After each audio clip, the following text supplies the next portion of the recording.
Hello बच्चों, स्वागत है आप सबका हमारे इस नए वीडियो में कोऑर्डिनेट ज्योमेट्री के। और बेटा हम सर्कल्स चैप्टर पूरा कंप्लीट कर चुके हैं। आज का जो पूरा लेक्चर रहेगा वो बेटा सिर्फ क्वेश्चंस प्रैक्टिस पर रहेगा और इसके बाद एक लेक्चर हम और अपलोड करेंगे सर्कल्स का, जिसमें भी एंटायरली सिर्फ क्वेश्चंस की प्रैक्टिस चलेगी और कुछ भी नहीं। मुझे हिसाब से बेटा बहुत बढ़िया तरीके से मैंने आपको सर्कल्स की पूरी थ्योरी कवर करा दी है और मेरे हिसाब से अब उसमें और कुछ भी नहीं बचा है।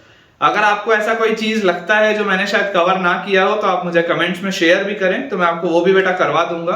अदरवाइज ये पूरा थ्योरेटिकल एस्पेक्ट अपना कंप्लीट हो चुका है। क्वेश्चन प्रैक्टिस हम आज बहुत अच्छे तरीके से करने वाले हैं।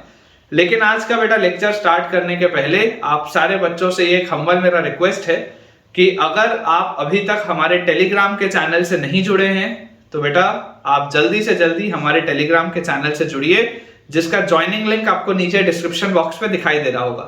हमारे टेलीग्राम के चैनल को ज्वाइन करने से बच्चों आपको दो फायदे होंगे। जो अपना फर्स्ट एडवांटेज है वो ये है कि क्योंकि मैं एक दिन में मल्टीपल वीडियोस पोस्ट करता हूं, मेरी ये कोशिश रहती है कि मैं एक वीडियो फॉर क्लास 11th, एक वीडियो फॉर क्लास 12th और एक यूट्यूब शॉर्ट आपके लिए पोस्ट करूं।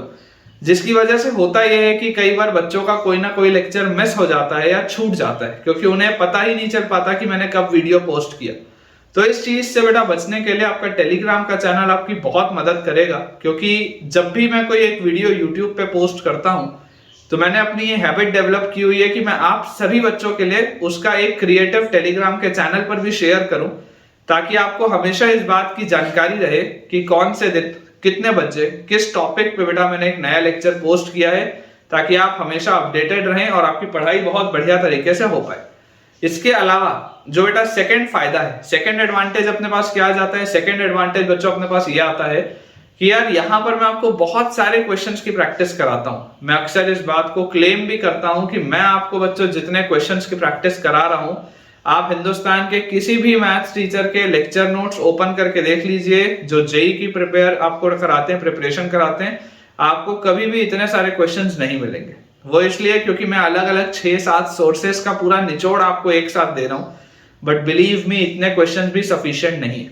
अगर हमें मेंस और एडवांस को बेटा क्रैक करना है तो नंबर ऑफ क्वेश्चंस प्रैक्टिस बहुत ज्यादा होना चाहिए, हमारा कॉन्फिडेंस लेवल बहुत हाई होना चाहिए। और ये सब कैसे होगा? तो यार जवाब आपके पास है, आपके टेलीग्राम के चैनल से होगा। तो यार आप किस बात का इंतजार कर रहे हैं? जल्दी से डिस्क्रिप्शन बॉक्स पे जाइए और टेलीग्राम के चैनल को ज्वाइन करिए। अब अगर आप डिस्क्रिप्शन बॉक्स पर पहुंच ही चुके हैं तो यार उसमें आपको एक यूट्यूब चैनल का भी लिंक दिख रहा होगा। अब सवाल ये उठता है कि भला ये वाला यूट्यूब चैनल कौन सा है? तो बच्चों ये मेरा पर्सनल यूट्यूब चैनल है। मेरा ऐसा मानना है कि हम जिस एग्जाम की अभी तैयारी कर रहे हैं, बहुत स्वाभाविक सी बात है कि हम डिमोटिवेटेड होंगे कई बार, या हमें खुद पर सवाल उठेंगे कि यार शायद हम इस काबिल नहीं है कि हम इतने टफ एग्जाम को क्लियर कर पाए। तो आपको इन सारी परिस्थितियों से बाहर निकालने के लिए, वापस मोटिवेट करने के लिए और इंस्पायर करने के लिए बेटा वो यूट्यूब चैनल है, जिसमें मेरा हमेशा ये प्रयास रहता है कि मैं आपके लिए ऐसा कंटेंट डालूं जो बहुत पॉजिटिविटी आपको दे, जो आपके एनर्जी लेवल को इंक्रीज करे, आपके कॉन्फिडेंस को वापस बेटा बिल्ड करे और आप अपने प्रिपरेशन को बहुत बढ़िया तरीके से आगे कंटिन्यू कर पाए। तो आप एक बार उस चैनल को भी विजिट करके देखिए। अगर आपको फायदा होता हो तो आप उसे भी सब्सक्राइब कर लीजिए। चलिए स्टार्ट करते हैं बेटा अपना आज का लेक्चर। आज हमें सिर्फ सवालों की प्रैक्टिस करनी है और अगर आपको मेरे पढ़ाने से थोड़ा सा भी बेनिफिट हो रहा है तो जल्दी से आप इस वीडियो को बेटा लाइक कर दीजिए, ठीक है? तो हमने बेटा लास्ट लेक्चर में एक नोट पॉइंट था ऑर्थोगोनैलिटी ऑफ 3 सर्कल्स और उसके ऊपर बेस्ड एक था, वो अपन ने कर लिया था। तो थ्योरी वहां पे खत्म हो गई थी। सवाल अपन देखते हैं। क्वेश्चन बेटा अपने पास लिखा हुआ है, find the equation of a circle, find the equation of a circle, find the equation of a circle which passes through, equation of a circle which passes through, find the equation of a circle which passes through the point 2, 0, which passes through the point 2, 0, equation of a circle which passes through the point 2, 0 and whose center is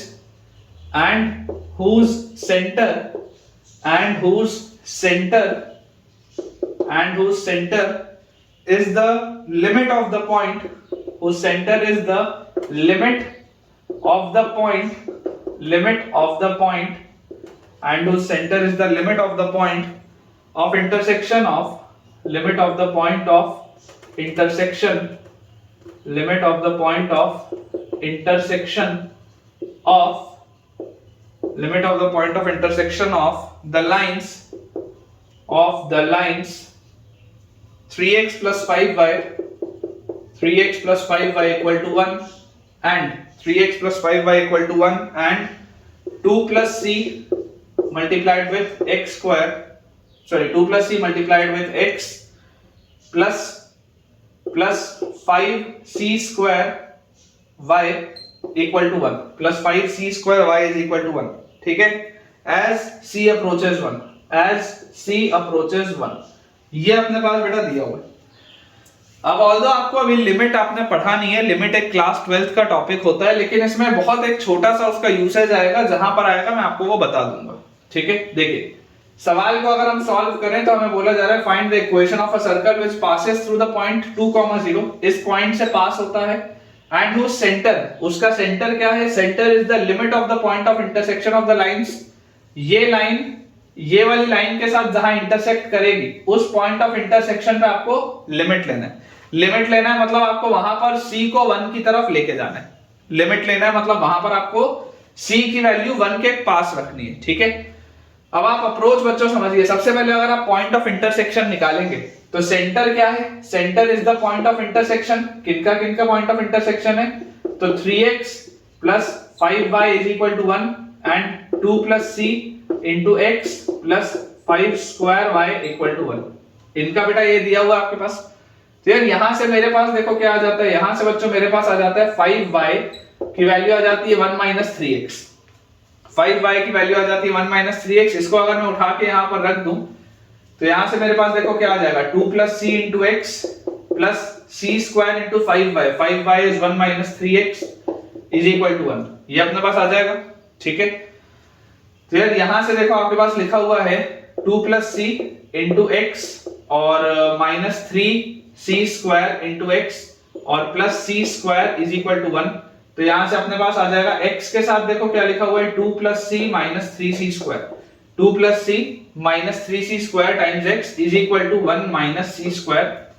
तो यार यहां से बेटा आपके पास देखो x की value क्या है, x comes out to be 1 minus c square upon 2 plus c minus 3c square. ये अपने पास लिखा हुआ है. ठीक है, अगर मैं इसको ऊपर नीचे दोनों को -1 से मल्टीप्लाई कर दूं तो ये आ जाएगा मेरे पास c square minus 1 upon 3c square minus c minus 2. 3c square minus c minus 2 ये आ जाएगा.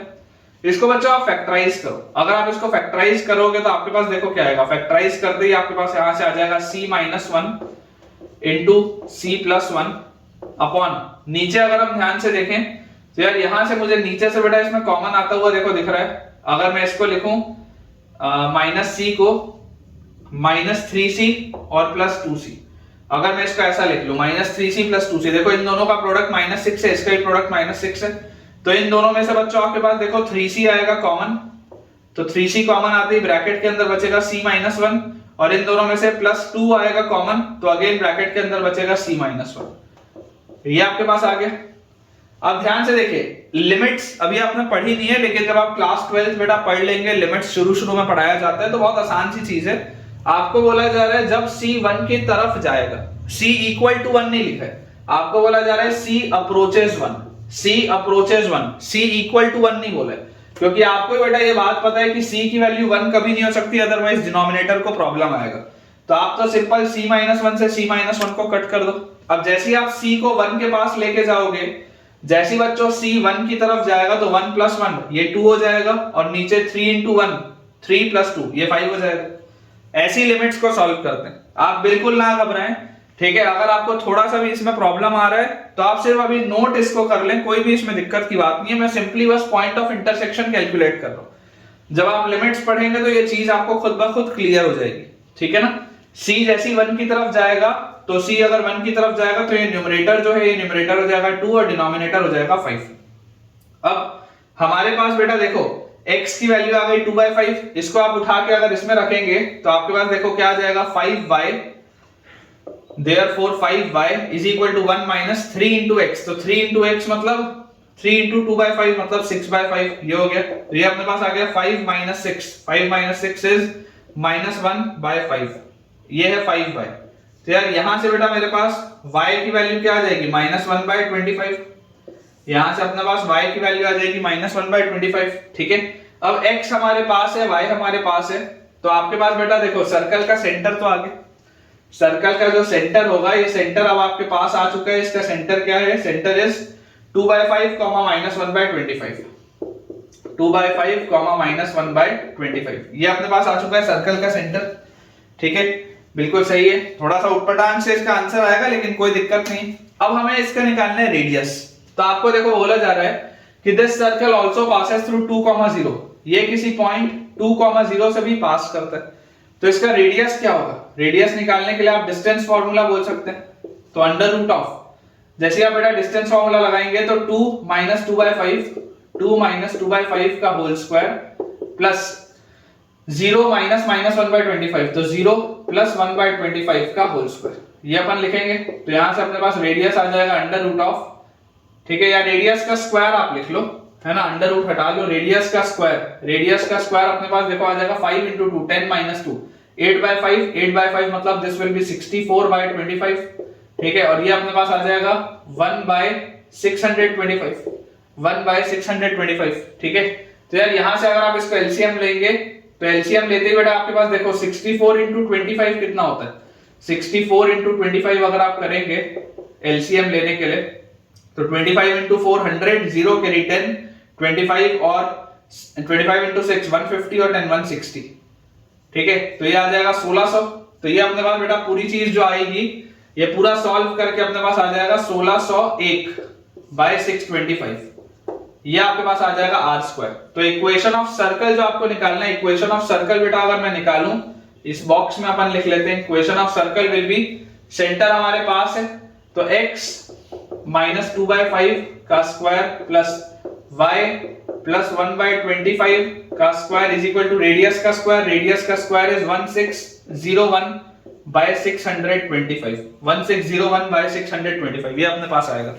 ठीक है, क्या आंसर बेटा चेक कर लीजिए, this is the final answer. Equation of circle आपको निकालना था, तो x - 2/5 का होल स्क्वायर प्लस y + 1/25 का whole square is equal to 1601 divided by 625। इसी को अगर आप बेटा और सिंपलीफाई करके लिखना चाहें तो मेरे पास इसमें दिया हुआ है, मैं आपके लिए नोट कर देता हूं। सिंपलीफाइड करके अगर आप इसको लिखेंगे तो this will B 25x² + y² - 20x, 25x² + y² - 20x + 2y - 60 is equal to 0। आप ये ऐसा भी बेटा अपना आंसर दे सकते हैं, कोई दिक्कत नहीं। ठीक है ना, आप बच्चों ऐसा भी अपना आंसर दे सकते हैं, ये भी सही है। इसको अगर आप सिंपलीफाई करेंगे तो ये वाली चीज अपने पास आ जाएगी। आसान सा सवाल था, सबसे बेटा बनना चाहिए। इसमें से एक जो काम ध्यान देने वाली चीज है बेटा, वो ये है काम की चीज अपने पास, ये लिमिट्स वाली। तो अगर आपको ये वाली चीज में थोड़ा सा भी प्रॉब्लम आए तो घबराए ना, जैसे ही आप बेटा 12th में पहुंचेंगे ये चीज आपको बहुत आसान लगने लगेगी। ठीक है, नेक्स्ट अपने पास बच्चों इसमें क्वेश्चन लिखा है, two straight lines rotate about, two straight lines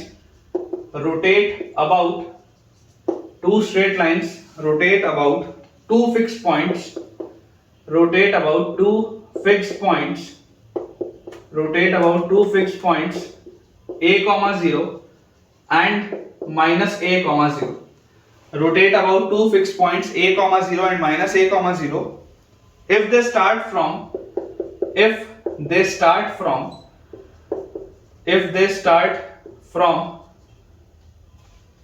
their position of coincidence, if they start from their position of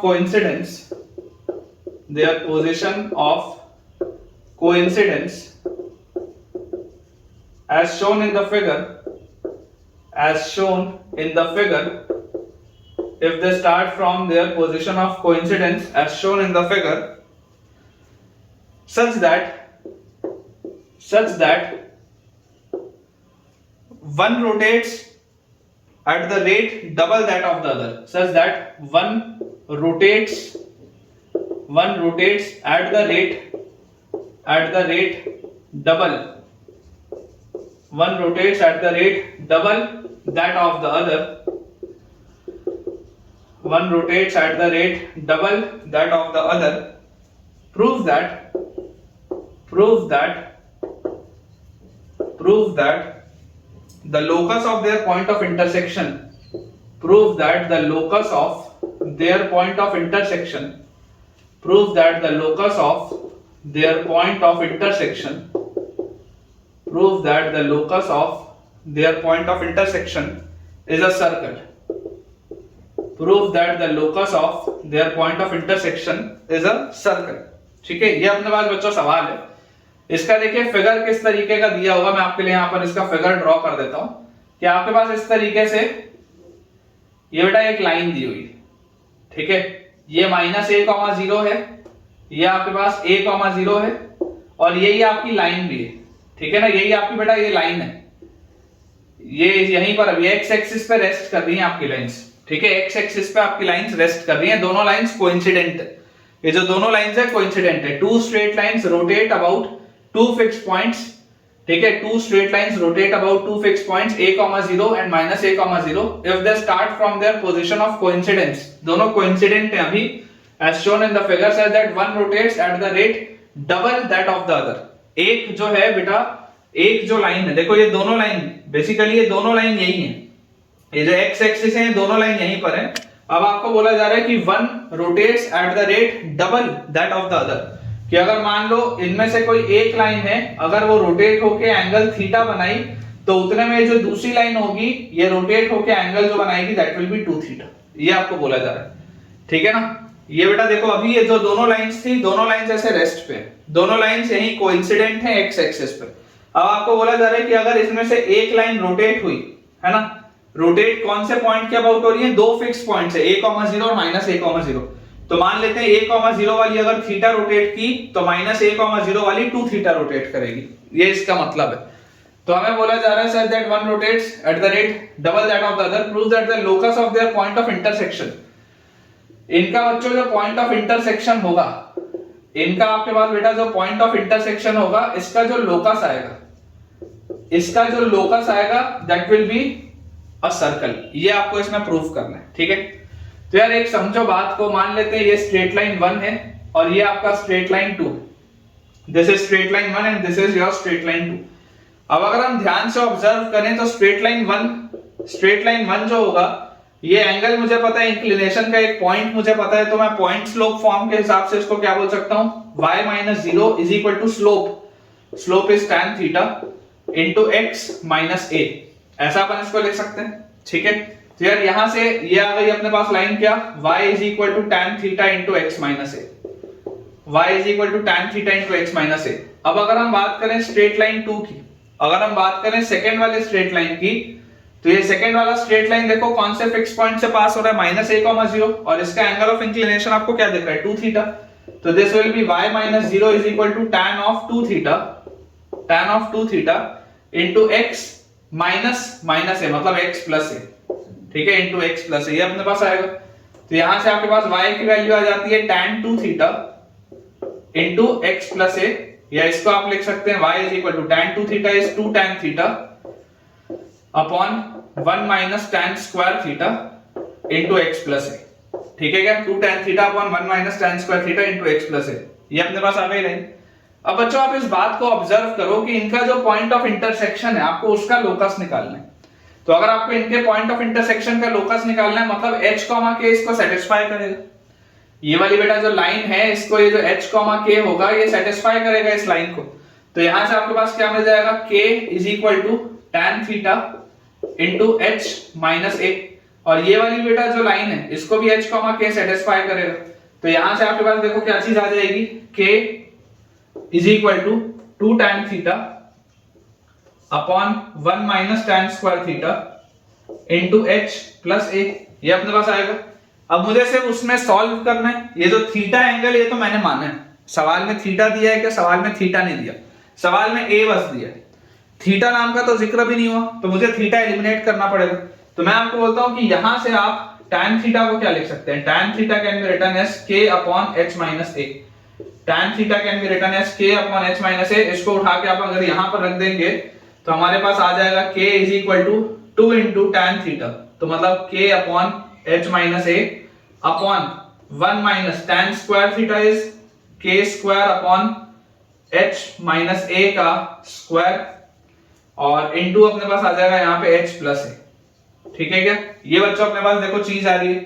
तो यार अगर मुझे इसे थोड़ा सा सिंप्लीफाई करना है तो इसको मैं क्या लिख सकता हूं, ये k से ये वाला बेटा k तो कैंसिल आउट हो जाएगा।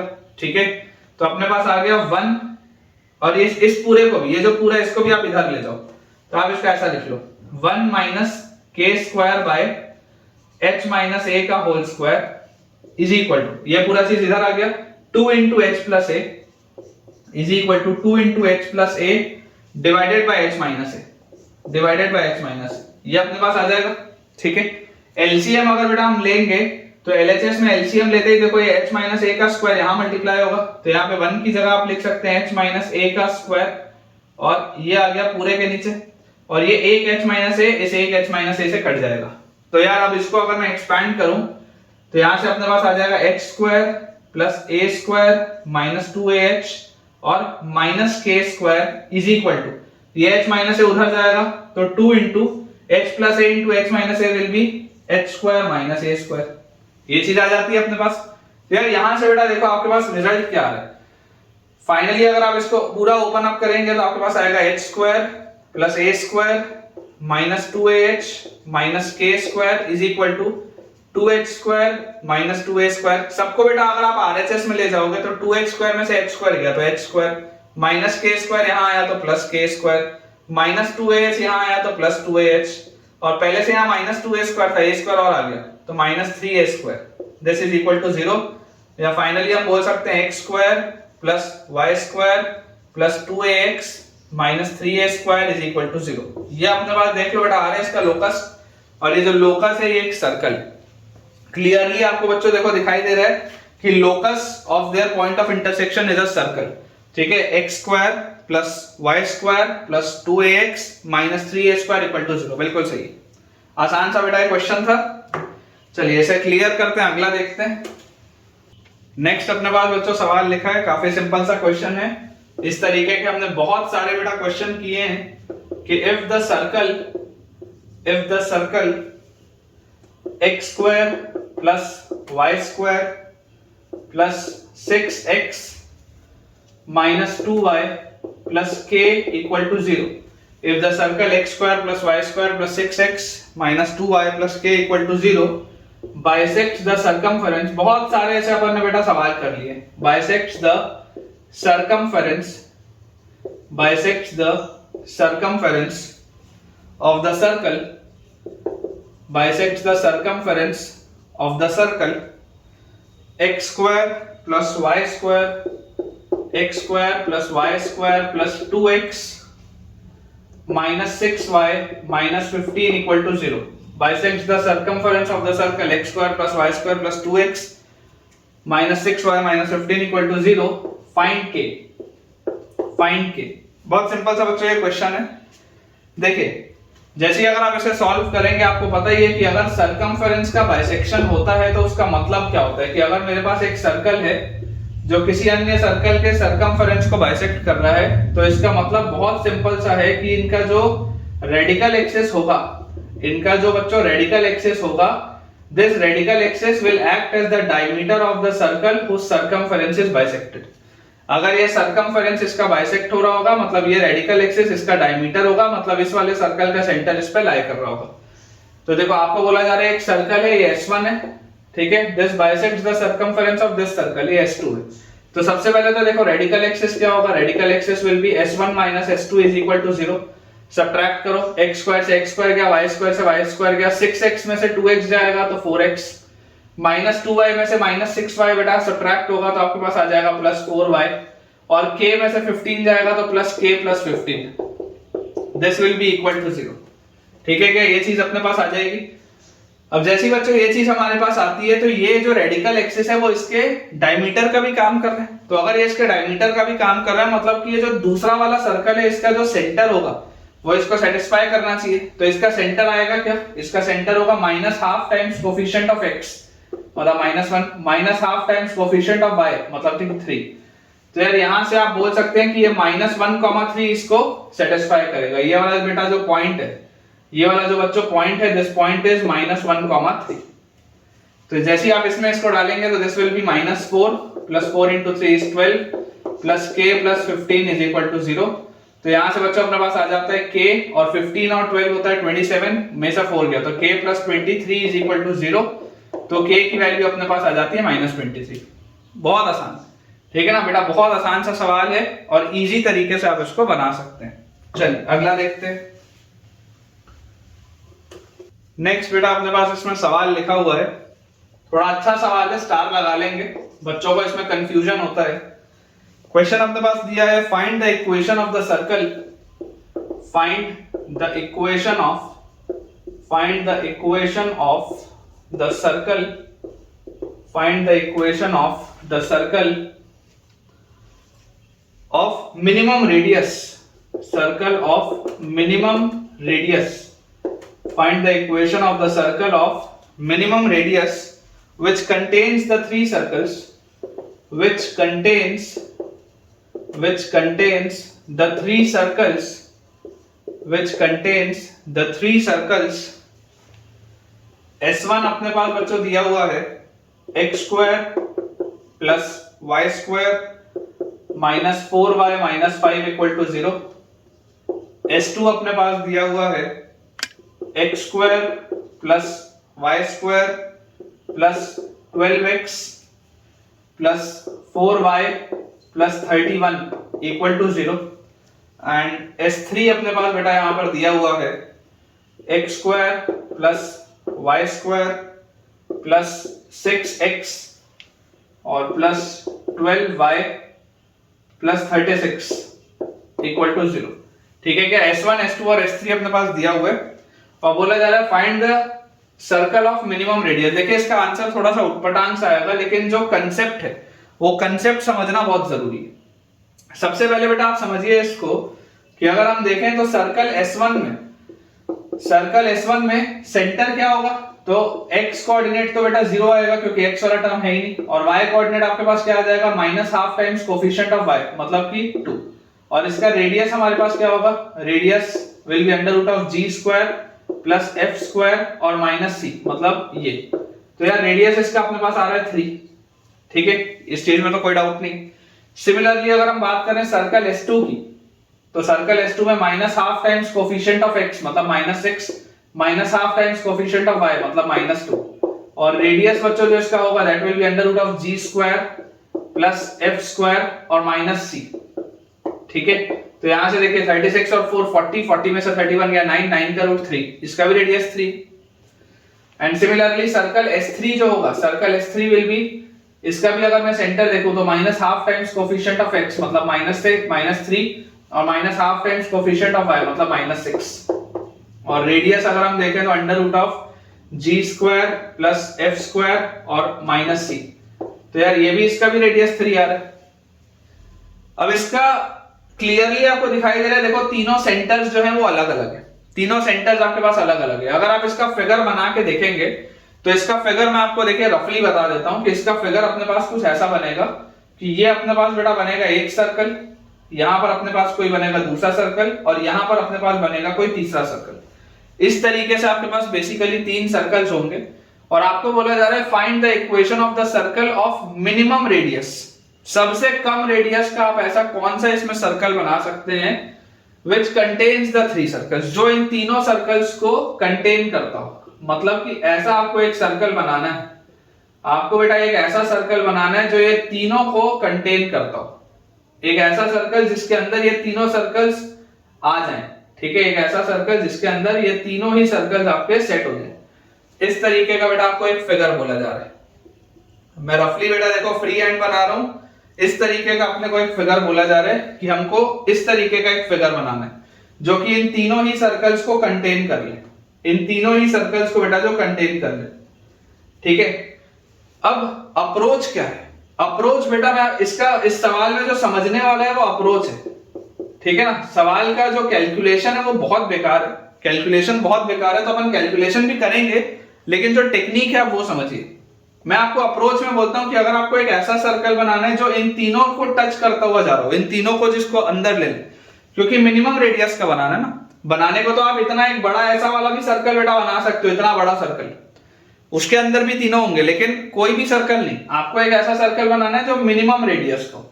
मिनिमम रेडियस मतलब जो सबसे छोटा सर्कल ऐसा पॉसिबल हो जिसके अंदर ये तीनों फिट हो जाए। तो जो सबसे छोटा सर्कल होगा वो टच इनको करता हुआ जा रहा होगा, वही हो सकता है सबसे छोटा सर्कल। बेटा आप अप्रोच इसका समझिए कि अगर मैं आपको बोलूं कि draw a circle passing through the centres of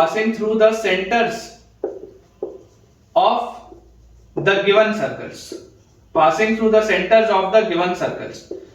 मतलब कि अगर मान लीजिए मैं आपको ऐसा बोल दूं कि ये आपके पास एक सर्कल है, मतलब ये एक सेंटर है, ये एक सेंटर है, ये एक सेंटर है।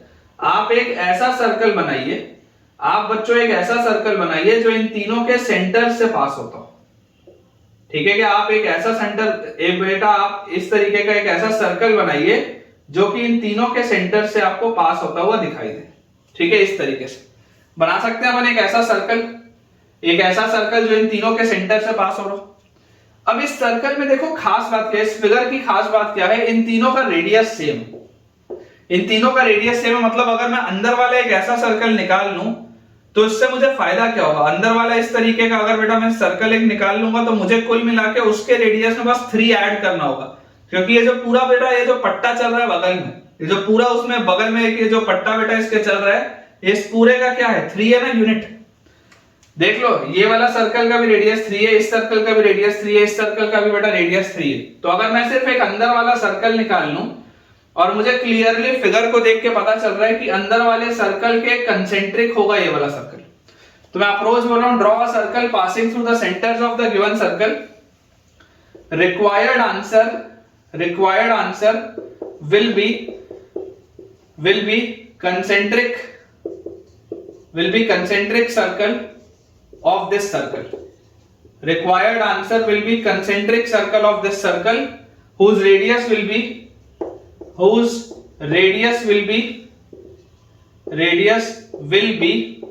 3 more than this circle. Whose radius will be 3 more than this circle. ये वाला जो बच्चों सर्कल हम निकाल रहे हैं, ये वाला जो हम सर्कल निकाल रहे हैं, इससे 3 बड़ा होगा उसका रेडियस, इससे 3 यूनिट्स बड़ा होगा इसका रेडियस, ये 3 यूनिट्स बस बड़ा होगा, बाकी तो वही सर्कल आएगा, कंसेंट्रिक निकलेगा इसके। मतलब अगर मुझे एक अंदर वाला ये सर्कल मिल जाए तो ये जो बाहर वाला सर्कल है ये इसके कंसेंट्रिक होगा, क्योंकि ये देखो ये वाले जो तीनों सर्कल्स हैं, ये वाले बेटा तीनों सर्कल्स जो हैं उनका रेडियस सेम है, मतलब ये तीनों सर्कल्स सिमेट्रिक हैं।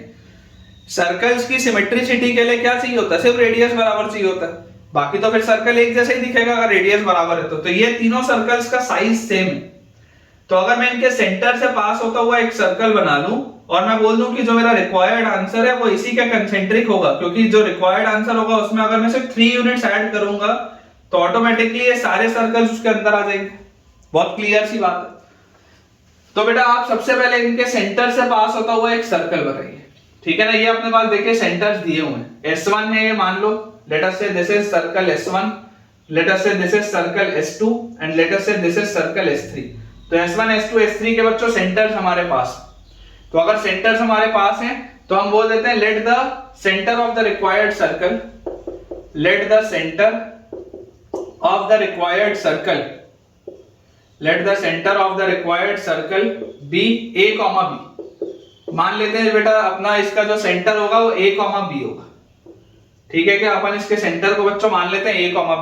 तो अगर A, B इसका सेंटर होगा तो हमने इस तरीके के सवाल बनाए बहुत सारे शुरू में, जब 3 पॉइंट्स आपको दिए होते थे और आपसे पूछा जाता था कि बताओ सर्कल का इक्वेशन क्या होगा। तो पहला आप क्या बोल सकते हैं कि आप यहां से अगर डिस्टेंस फॉर्मूला लगाएं तो बेसिकली देखो ये भी अगर इस सेंटर को आप O बोलते हो तो ये OS1 जो होगा वो OS2 के बराबर होगा, और वही चीज ये इसको आप S1 मत बोलो, इसको C1 बोल लो, इसके सेंटर को आप C2 बोल लो और इसके सेंटर को आप C3 बोल लो। तो OC1, OC2 और OC3 तीनों सेम होगा, ठीक है ना। Let the centre of the required circle be A, B, और ये जो है ये पॉइंट O है, तो देयरफॉर OC1 का square will be equal to OC2 का square will be equal to OC3 का स्क्वायर। स्क्वायर क्यों कर रहा हूं, क्योंकि वो जो डिस्टेंस फार्मूला में रूट आता है वो हट जाए। अगर हम OC1 का बच्चों स्क्वायर निकालें, ठीक है, तो देखो ये सेंटर इसका आपके पास क्या आ जाएगा, ये इसका सेंटर है C1, ये इसका सेंटर है C2, ये इसका सेंटर है C3, S3 वाले का। तो OC1 मेरे पास आ जाएगा बेटा यहां से A माइनस 0 का स्क्वायर प्लस B माइनस 2 का square is equal to OC2 square. OC2 square मतलब A प्लस 6 का स्क्वायर प्लस B प्लस 2 का स्क्वायर, ये इसके बराबर होना चाहिए। OC1 स्क्वायर और OC2 स्क्वायर को अगर मैं कंपेयर करूंगा तो यार यहां से इसको एक्सपैंड करने पे आता है A square plus B square minus 4B plus 4 is equal to A square plus 12A plus 36 plus B square plus 4B plus 4। तो A square B square B square A square ये cancel out हो गया, ये plus 4 और ये plus 4 भी cancel out हो गए। अब अगर मैं सबको एक साइड ले आऊं तो मेरे पास ये लिखा हुआ है 12A, ये लिख लिया अपन ने, यहां पर 4B और यहां माइनस 4B, इधर आएगा तो प्लस 8B, ठीक है। और उसके बाद बच्चों अपने पास लिखा हुआ है plus 36, this is equal to 0। पूरे में मुझे देखो 4 का फैक्टर कॉमन दिख रहा है, तो अगर मैं इसको हटा दूं 4 के फैक्टर को तो this will be 3A plus 2B plus 9 is equal to 0। ये मिल गया अपने पास एक रिलेशन A और B में, एक रिलेशन आ गया अपने पास A और B में।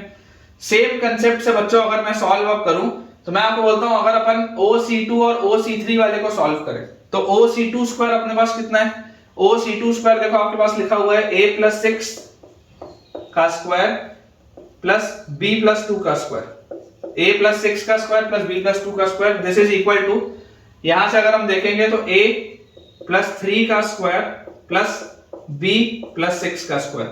ओपन अप अगर बेटा इसको मैं करूंगा तो मेरे पास आ जाएगा A square plus 12A plus 36 plus B square plus 4B plus 4 is equal to A square plus 6A plus 9, A square plus 6A plus 9 plus B square plus 12B plus 36। देखो A square B square B square A square ये तो cancel out हो गया, ये 36 है बच्चों, ये 36 भी कैंसिल आउट हो जाएगा।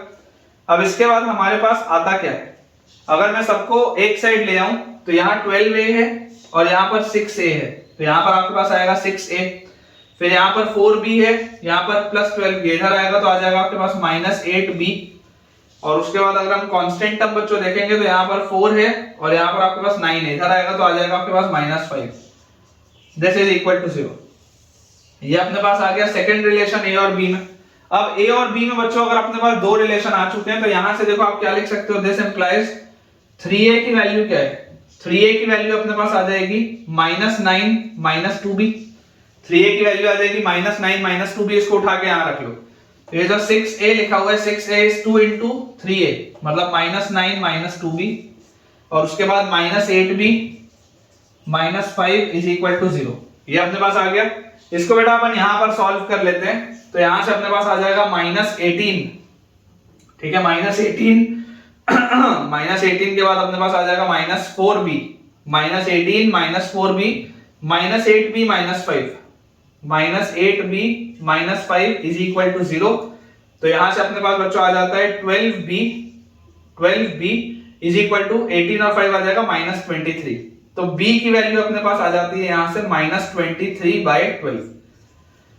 देखिए मैंने आपको शुरू में ही बता दिया कि आंसर इसका खराब आएगा, ठीक है ना, आंसर बेटा इसका अच्छा नहीं आएगा, आंसर बेकार आएगा। B की वैल्यू आ गई माइनस 23/12, बिल्कुल सही है।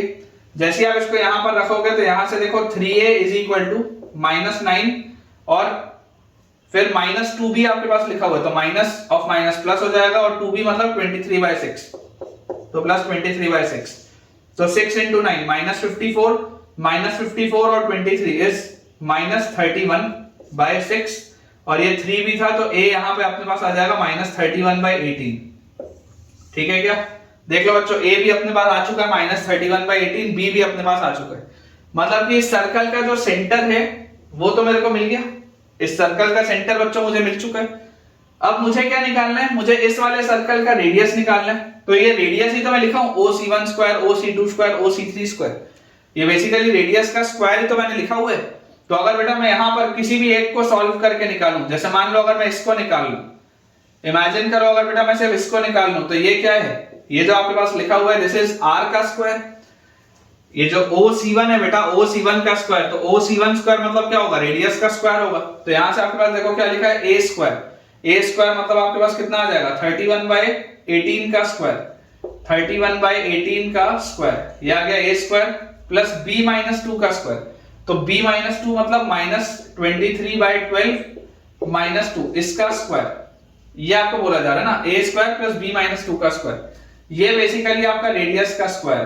तो इसको अगर हम सॉल्व करेंगे, यहां पर बेटा थोड़ा सा अपन जगह क्रिएट कर लेते हैं। इसको अगर हम ढंग से सॉल्व करें तो हमारे पास देखो क्या आ जाएगा, 31 का स्क्वायर, या पूरा ही लिखते हैं 31/18 का स्क्वायर, ठीक है, और 12 into 2 is 24 और 23, ये अपने पास हो जाएगा 47/12। तो 47/12 का स्क्वायर, ठीक है, और इस पूरे का रूट, ये आएगा radius r. This will be your radius r. मैं आपको बेटा डायरेक्टली इसको लिख देता हूं, ठीक है, मैं पूरा इसको सॉल्व नहीं कर रहा हूं, मैं आपके लिए इसको डायरेक्टली लिख दे रहा हूं। इसको जब आप सॉल्व करके देखेंगे तो यहां से रेडियस की वैल्यू आपके पास आ जाएगी 5/36। रेडियस की बच्चों वैल्यू अपने पास आएगी 5/36 इंटू √949। आप इसको एक बार सॉल्व करके देख लीजिएगा, ठीक है, 5/36 इंटू √949, ये चीज अपने पास आ जाएगी। और जैसी बेटा ये चीज अपने पास आई तो फाइनली देखिए अब अपना जो रिजल्ट होगा, अपना रिजल्ट अपन देखो डायरेक्टली कैसे निकाल सकते हैं। अगर हम अपना रिजल्ट बेटा चेक करें तो हमें पता है हमारा जो रिक्वायर्ड सर्कल है, हमारा बच्चों जो रिक्वायर्ड सर्कल है, this required circle will be concentric with this circle.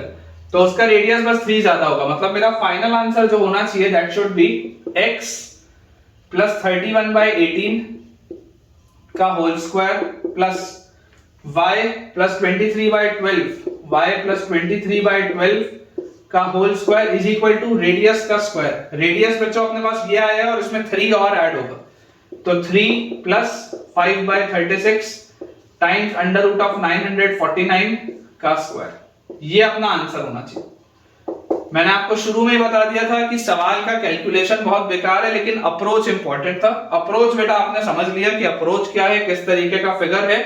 Answer अपने पास आ जाएगा x प्लस 31/18 का whole square plus y plus 23/12 का whole square is equal to 3 plus 5/36 times √949 का होल स्क्वायर। ये आप खुद से इसको बेटा करके देख लीजिएगा, आ जाएगा।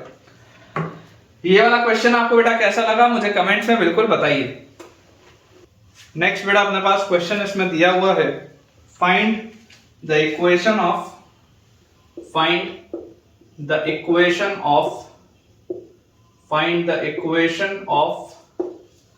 the image of the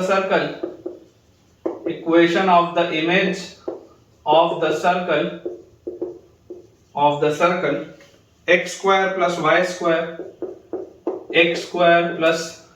square plus 16x minus 24y plus 16x minus 24y plus 183 equal to 0 by the line mirror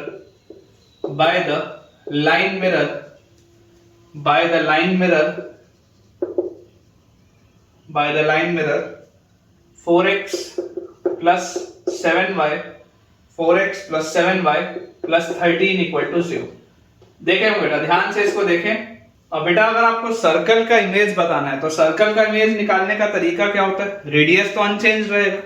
अगर मान लीजिए मेरे पास एक सर्कल दिया हुआ है और इस सर्कल का किसी लाइन मिरर के अबाउट मुझे रिफ्लेक्शन देखना है, तो सर्कल जैसे ही दिखेगा ना, रेडियस बदल थोड़ा जाएगा, रेडियस तो सेम रहेगा। तो पहली बात ये है radius will remain the same, सिर्फ सेंटर चेंज होगा, सिर्फ जो बेटा इसका सेंटर होगा वो चेंज होगा। अब देखिए आपके पास बेटा एक जो सेंटर है, ठीक है, इसका जो रेडियस है वो तो सेम रहेगा, तो सर्कल तो इतना ही बड़ा होगा जितना बड़ा ये है। अगर आपके पास इस वाले ओरिजिनल सर्कल का देखो सेंटर क्या होगा, -½ टाइम्स कोफिशिएंट ऑफ x और -½ टाइम्स कोफिशिएंट ऑफ y, ये आपके पास आएगा इसका सेंटर। तो आपका सिर्फ ये सेंटर चेंज होगा, -8, 12, सिर्फ ये सेंटर चेंज होगा। अब ऑल्दो इसका मैंने आपको डायरेक्ट फॉर्मूला भी लिखाया है, अगर आप में से किसी बच्चे को याद हो तो आप कमेंट में जरूर डायरेक्ट फॉर्मूला इसका बताइएगा कि अगर आपको इक्वेशन ऑफ लाइन दिया हो और इक्वेशन ऑफ लाइन के अलावा बेटा अगर आपको एक कोऑर्डिनेट दिया हुआ हो तो डायरेक्टली फॉर्मूले से आप कैसे इसको लिख सकते हैं। लेकिन मैं एक्सपेक्ट नहीं करता कि आपको फॉर्मूला याद होगा, इसलिए मैं आपको अप्रोच बता देता हूं।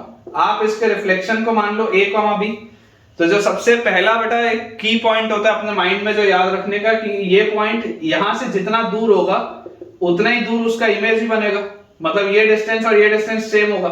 तो इन दोनों का जो मिड पॉइंट होगा, इन दोनों का मिड पॉइंट इस लाइन पे लाई करना चाहिए।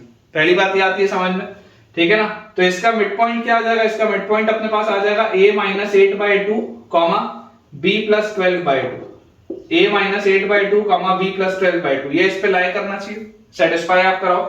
तो 4 into a-8/2 plus 7 into y की जगह b+12/2 plus 13 is equal to 0। तो यहां से बच्चा अपने पास आ जाता है 2 और a 4 कटेगा तो 2 into a-8 और plus 7/2 into b+12 plus 13 is equal to 0। तो यार यहां से अपने पास बच्चा आ जाएगा 2a-16 plus 7b/2 plus 7 6 42 plus 13 is equal to 0। तो अपने पास यहां से आ जाएगा देखो 16 और 13 तो -3 और 42 मतलब 39। तो 2a plus 7b/2 2a plus 7b/2 और प्लस 39 इज इक्वल टू 0। ये एक तो सबसे पहली बात आ गई अपने पास बेटा समझ में, ठीक है कि एक रिलेशन तो ये आ गया। और दूसरा रिलेशन क्या होगा कि ये जो दोनों लाइंस होती हैं बेटा वो आपस में परपेंडिकुलर होती हैं। तो देखो इसका स्लोप क्या है, इसका स्लोप आपके पास आएगा, अगर हम स्लोप्स के प्रोडक्ट को -1 करें तो b-12 y2 - y1 upon x2 - x1 मतलब a+8, ये आगे इसका स्लोप। और ये वाली लाइन का स्लोप आपको बच्चों देखो दिखाई दे रहा है कितना आएगा, -4/7। तो ये दोनों का जो प्रोडक्ट होगा दिस विल बी -1, माइनस से माइनस गया तो 4b - 48 is equal to 7a plus 56। तो यहां से अपने पास आ जाता है 4b is equal to 7a और 56 में बेटा आप 8 ऐड करोगे तो आपके पास आ जाएगा 64 और 40 मतलब 104, ये अपने पास आ जाएगा, ठीक है। तो यार यहां से आप देखो 4b की बेटा वैल्यू अपने पास आ गई, तो b अपने पास कितना आ रहा है, b comes out to be 7a plus 104/4, ये अपने पास आ जाएगा b, इसको उठा के यहां रख दो। तो 2 into a plus 7/2 into b, b की जगह अपने पास आ गया 7a प्लस 104/4 और प्लस 39 इज इक्वल टू 0। तो अपने पास आ जाता है 2a plus 7/8 into 7a plus 104 plus 39 is equal to 0। तो इसको बेटा जैसे आप एलसीएम इसका लेंगे तो 8 into 2 is 16a plus 7 into 7 is 49a plus 7 into 104 अपने पास आ जाएगा 728 और प्लस 39 into 8, तो बेटा 39 into 8 मतलब 8 9s 72, 2 कैरी 7, 8 3s 24 और 7 31, ये अपने पास आएगा। पूरे का एलसीएम अपन ने 8 ले लिया। तो यहां से देखो 16 और 49 ये अपने पास आ जाता है 55 और 65a और 728 में बेटा आप 12 ऐड करोगे तो 740, ठीक है। 740 और 300 आपने ऐड किया तो -1040, ये अपने पास चीज आती है, ठीक है क्या। तो यार अगर मैं पूरे में देखूं तो 5 का फैक्टर तो मुझे कॉमन दिख रहा है 13, और यहां पर अगर आप 5 का फैक्टर कॉमन करोगे तो 208 आपके पास आ जाएगा। और 13 से ये डिवाइड होता है क्या, तो 13 से बेटा ये डिवाइड हो जाएगा, देखो 13 1s 13 और 78 तो 13 6s 78। तो यार a की वैल्यू तो आ गई -16, ठीक है। a की वैल्यू बेटा जैसी -16 आई तो 7 into 16, अब 7 into 16 कितना होता है 70 और आपके पास यहां से आ जाएगा 7 into 10 70 और 7 into 6 अपने पास आ जाएगा 42, तो 70 और 42 आ जाएगा अपने पास 112, तो -112 और यहां पर आपके पास है +104, तो दिस विल बी -8/4 मतलब -2, है ना। मेरे को बेटा 16 का भी टेबल याद नहीं है, ठीक है। तो ये आपके पास आ जाएगा b की वैल्यू -2। इसका मतलब ये जो सेंटर के कोऑर्डिनेट्स आपके पास आ गए this comes out to be -16, -2, ठीक है क्या। सेंटर के बच्चों कोऑर्डिनेट्स अपने पास आ जाएंगे -16, -2, बिल्कुल सही। और रेडियस तो सेम रहेगा, तो इसका रेडियस देखो आपके पास कितना आएगा, radius of this circle will be √g² plus f² और -c मतलब -183।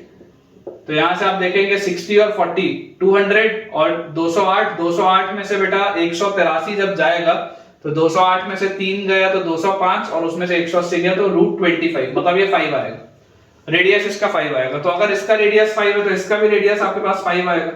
मतलब आपका जो आंसर होना चाहिए, आंसर आपके पास क्या आना चाहिए, इसका जो रिफ्लेक्शन होगा that will be x plus 16 का स्क्वायर प्लस y प्लस 2 का square is equal to radius का स्क्वायर मतलब 25। ये अपने पास इसका आंसर आ जाएगा बच्चों, x प्लस 16 का स्क्वायर प्लस y प्लस 2 का स्क्वायर इक्वल टू 25। बिल्कुल सही, ठीक है ना। आपको होमवर्क के लिए दे रहा हूं, इसका जो डायरेक्टली एक फॉर्मूला मैंने लिखाया था x माइनस x1 और उस तरीके का एक फॉर्मूला था, हिंट दे दिया हूं, ढूंढिए अपनी कॉपी में और मुझे कमेंट्स में आप बताइए कि इसका रिजल्ट क्या होता है, ठीक है। मेरा भी जो बेटा डायरेक्टली मैंने आपको एक रिजल्ट बताया कि एक डायरेक्ट फॉर्मूले से आप सीधा a और b कैसे निकाल सकते हैं, जरूर आप मुझे कमेंट्स में शेयर करें। नेक्स्ट बेटा अपने पास इसमें क्वेश्चन लिखा हुआ है, the circle x square plus y square, the circle x square plus y square minus 6x minus 10y plus k equal to 0, minus 6x minus 10y plus k equal to 0 does not touch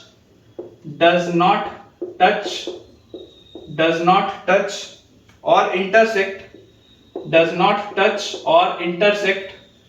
the coordinate axis, does not touch or intersect the coordinate axis and the point does not touch or intersect the coordinate axis and the point 1, 4 and the point 1, 4 is inside the circle, and the point 1, 4 is inside the circle, find the range of value of k। सवाल है find the range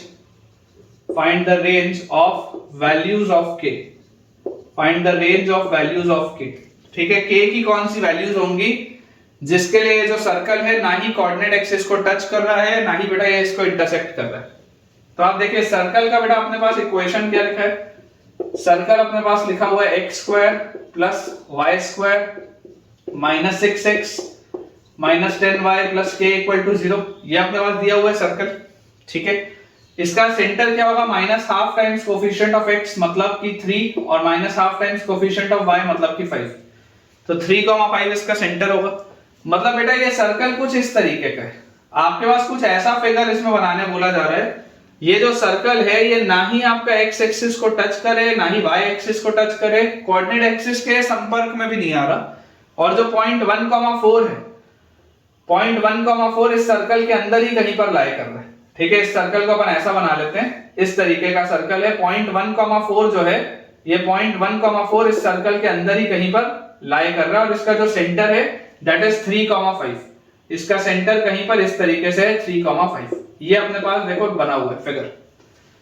तो अगर बेटा आपके पास ये बोला जा रहा है कि एक पॉइंट है जो सर्कल के अंदर लाई कर रहा है, तो पावर ऑफ पॉइंट क्या होना चाहिए, नेगेटिव होना चाहिए, S1 should be less than 0, है ना। पावर ऑफ पॉइंट जो होगा वो नेगेटिव होगा, अगर वो पॉइंट सर्कल के अंदर लाई कर रहा है तो पावर ऑफ पॉइंट नेगेटिव होना चाहिए, आपको पता ही है।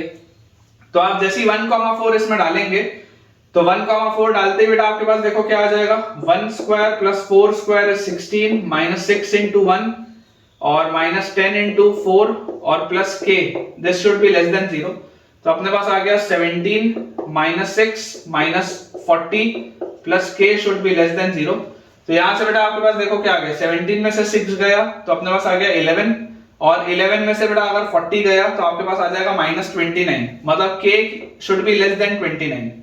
सबसे पहला एक तो रिजल्ट ये आ गया, अगर 1,4 आप चाहते हैं कि इस सर्कल के अंदर हो तो k की वैल्यू 29 से छोटी होनी चाहिए, पहली बात। दूसरी बात बच्चों हमको पता है कि जब भी कोई आपके पास एक ऐसा सर्कल हो जिसका x और y एक्सिस के साथ कोई भी संपर्क नहीं आ रहा है, तो आप याद करिए x इंटरसेप्ट क्या होता था, x इंटरसेप्ट आपके पास बेटा आता था x intercept twice of root over g square minus c, और y इंटरसेप्ट आपके पास आ जाता था twice of root over f square minus c।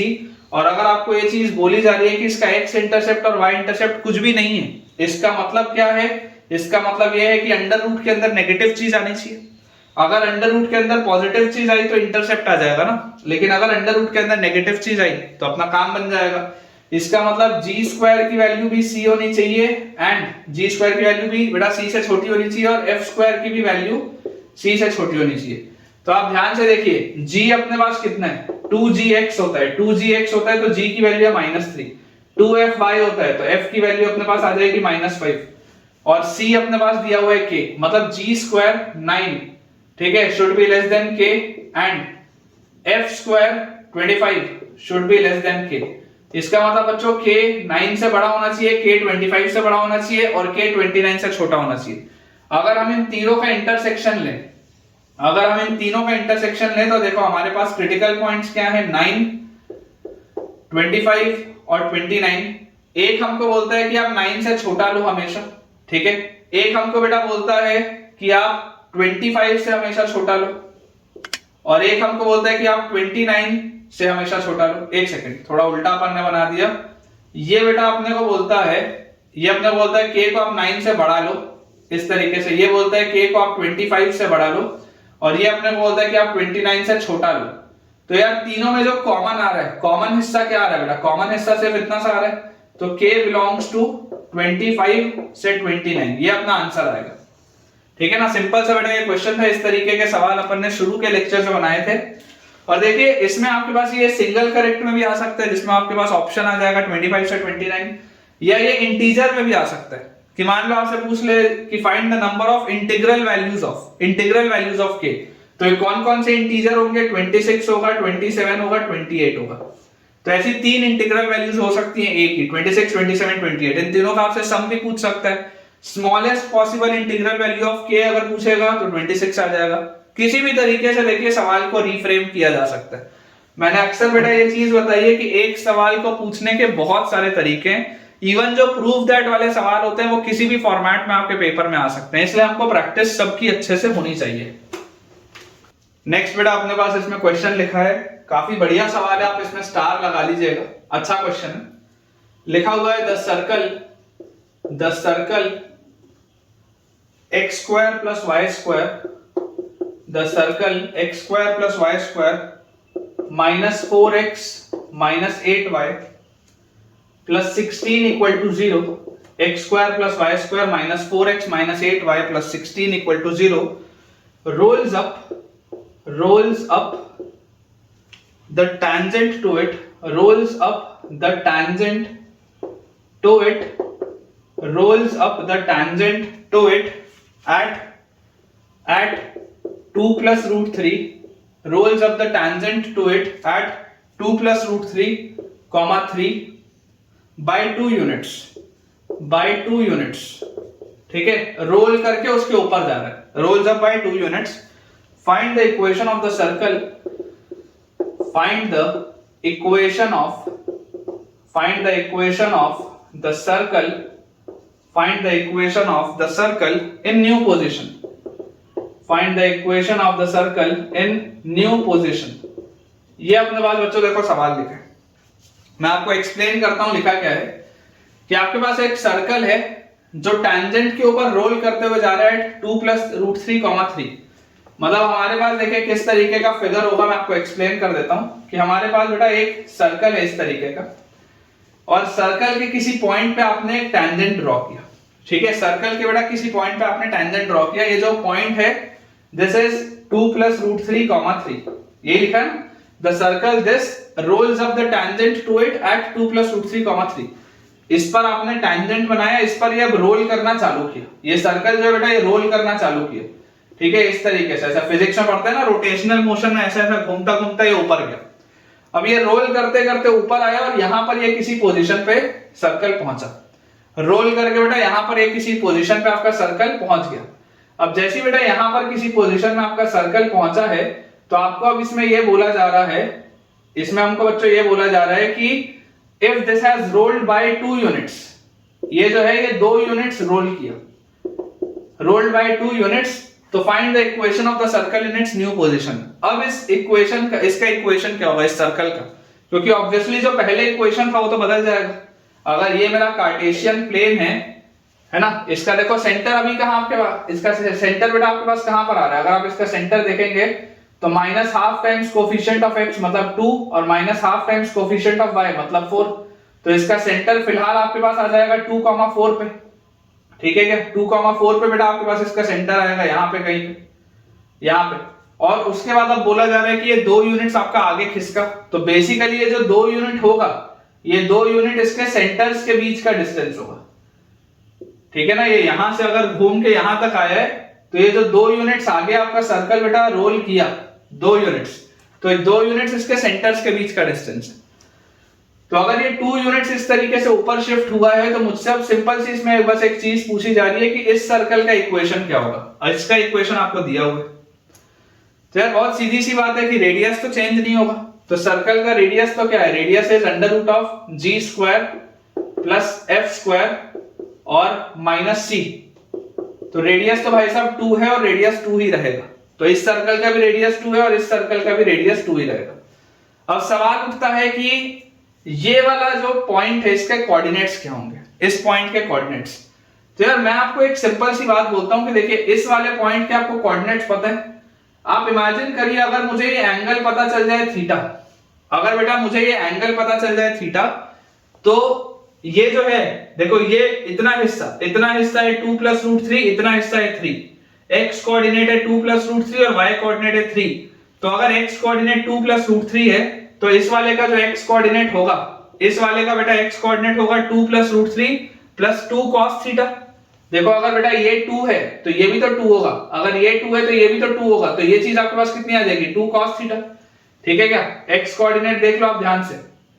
अगर मैं आपको सिंपल सी एक बेटा बात बोल दूं कि अगर मुझे इसका x कोऑर्डिनेट निकालना है, तो ये जो x कोऑर्डिनेट इसका होगा, इसका x कोऑर्डिनेट अपने पास कितना आ जाएगा, इस वाले सर्कल का x coordinate will be 2 + √3 plus ये जो 2 है 2 cos थीटा, ये अपने पास आएगा।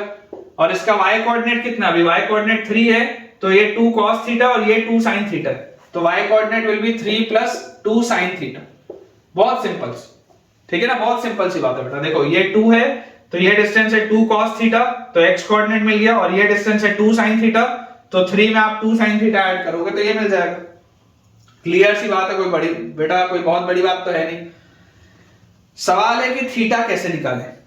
तो यार ये लाइन क्या है, ये लाइन तो टेंजेंट है ना, तो अगर बेटा आपके पास ये वाली लाइन इसमें टेंजेंट दी हुई है, तो आप इसमें टेंजेंट का इक्वेशन लिखो। इक्वेशन ऑफ टेंजेंट आपके पास क्या है, equation of tangent is t = 0। तो टेंजेंट का इक्वेशन आ जाएगा x(x1)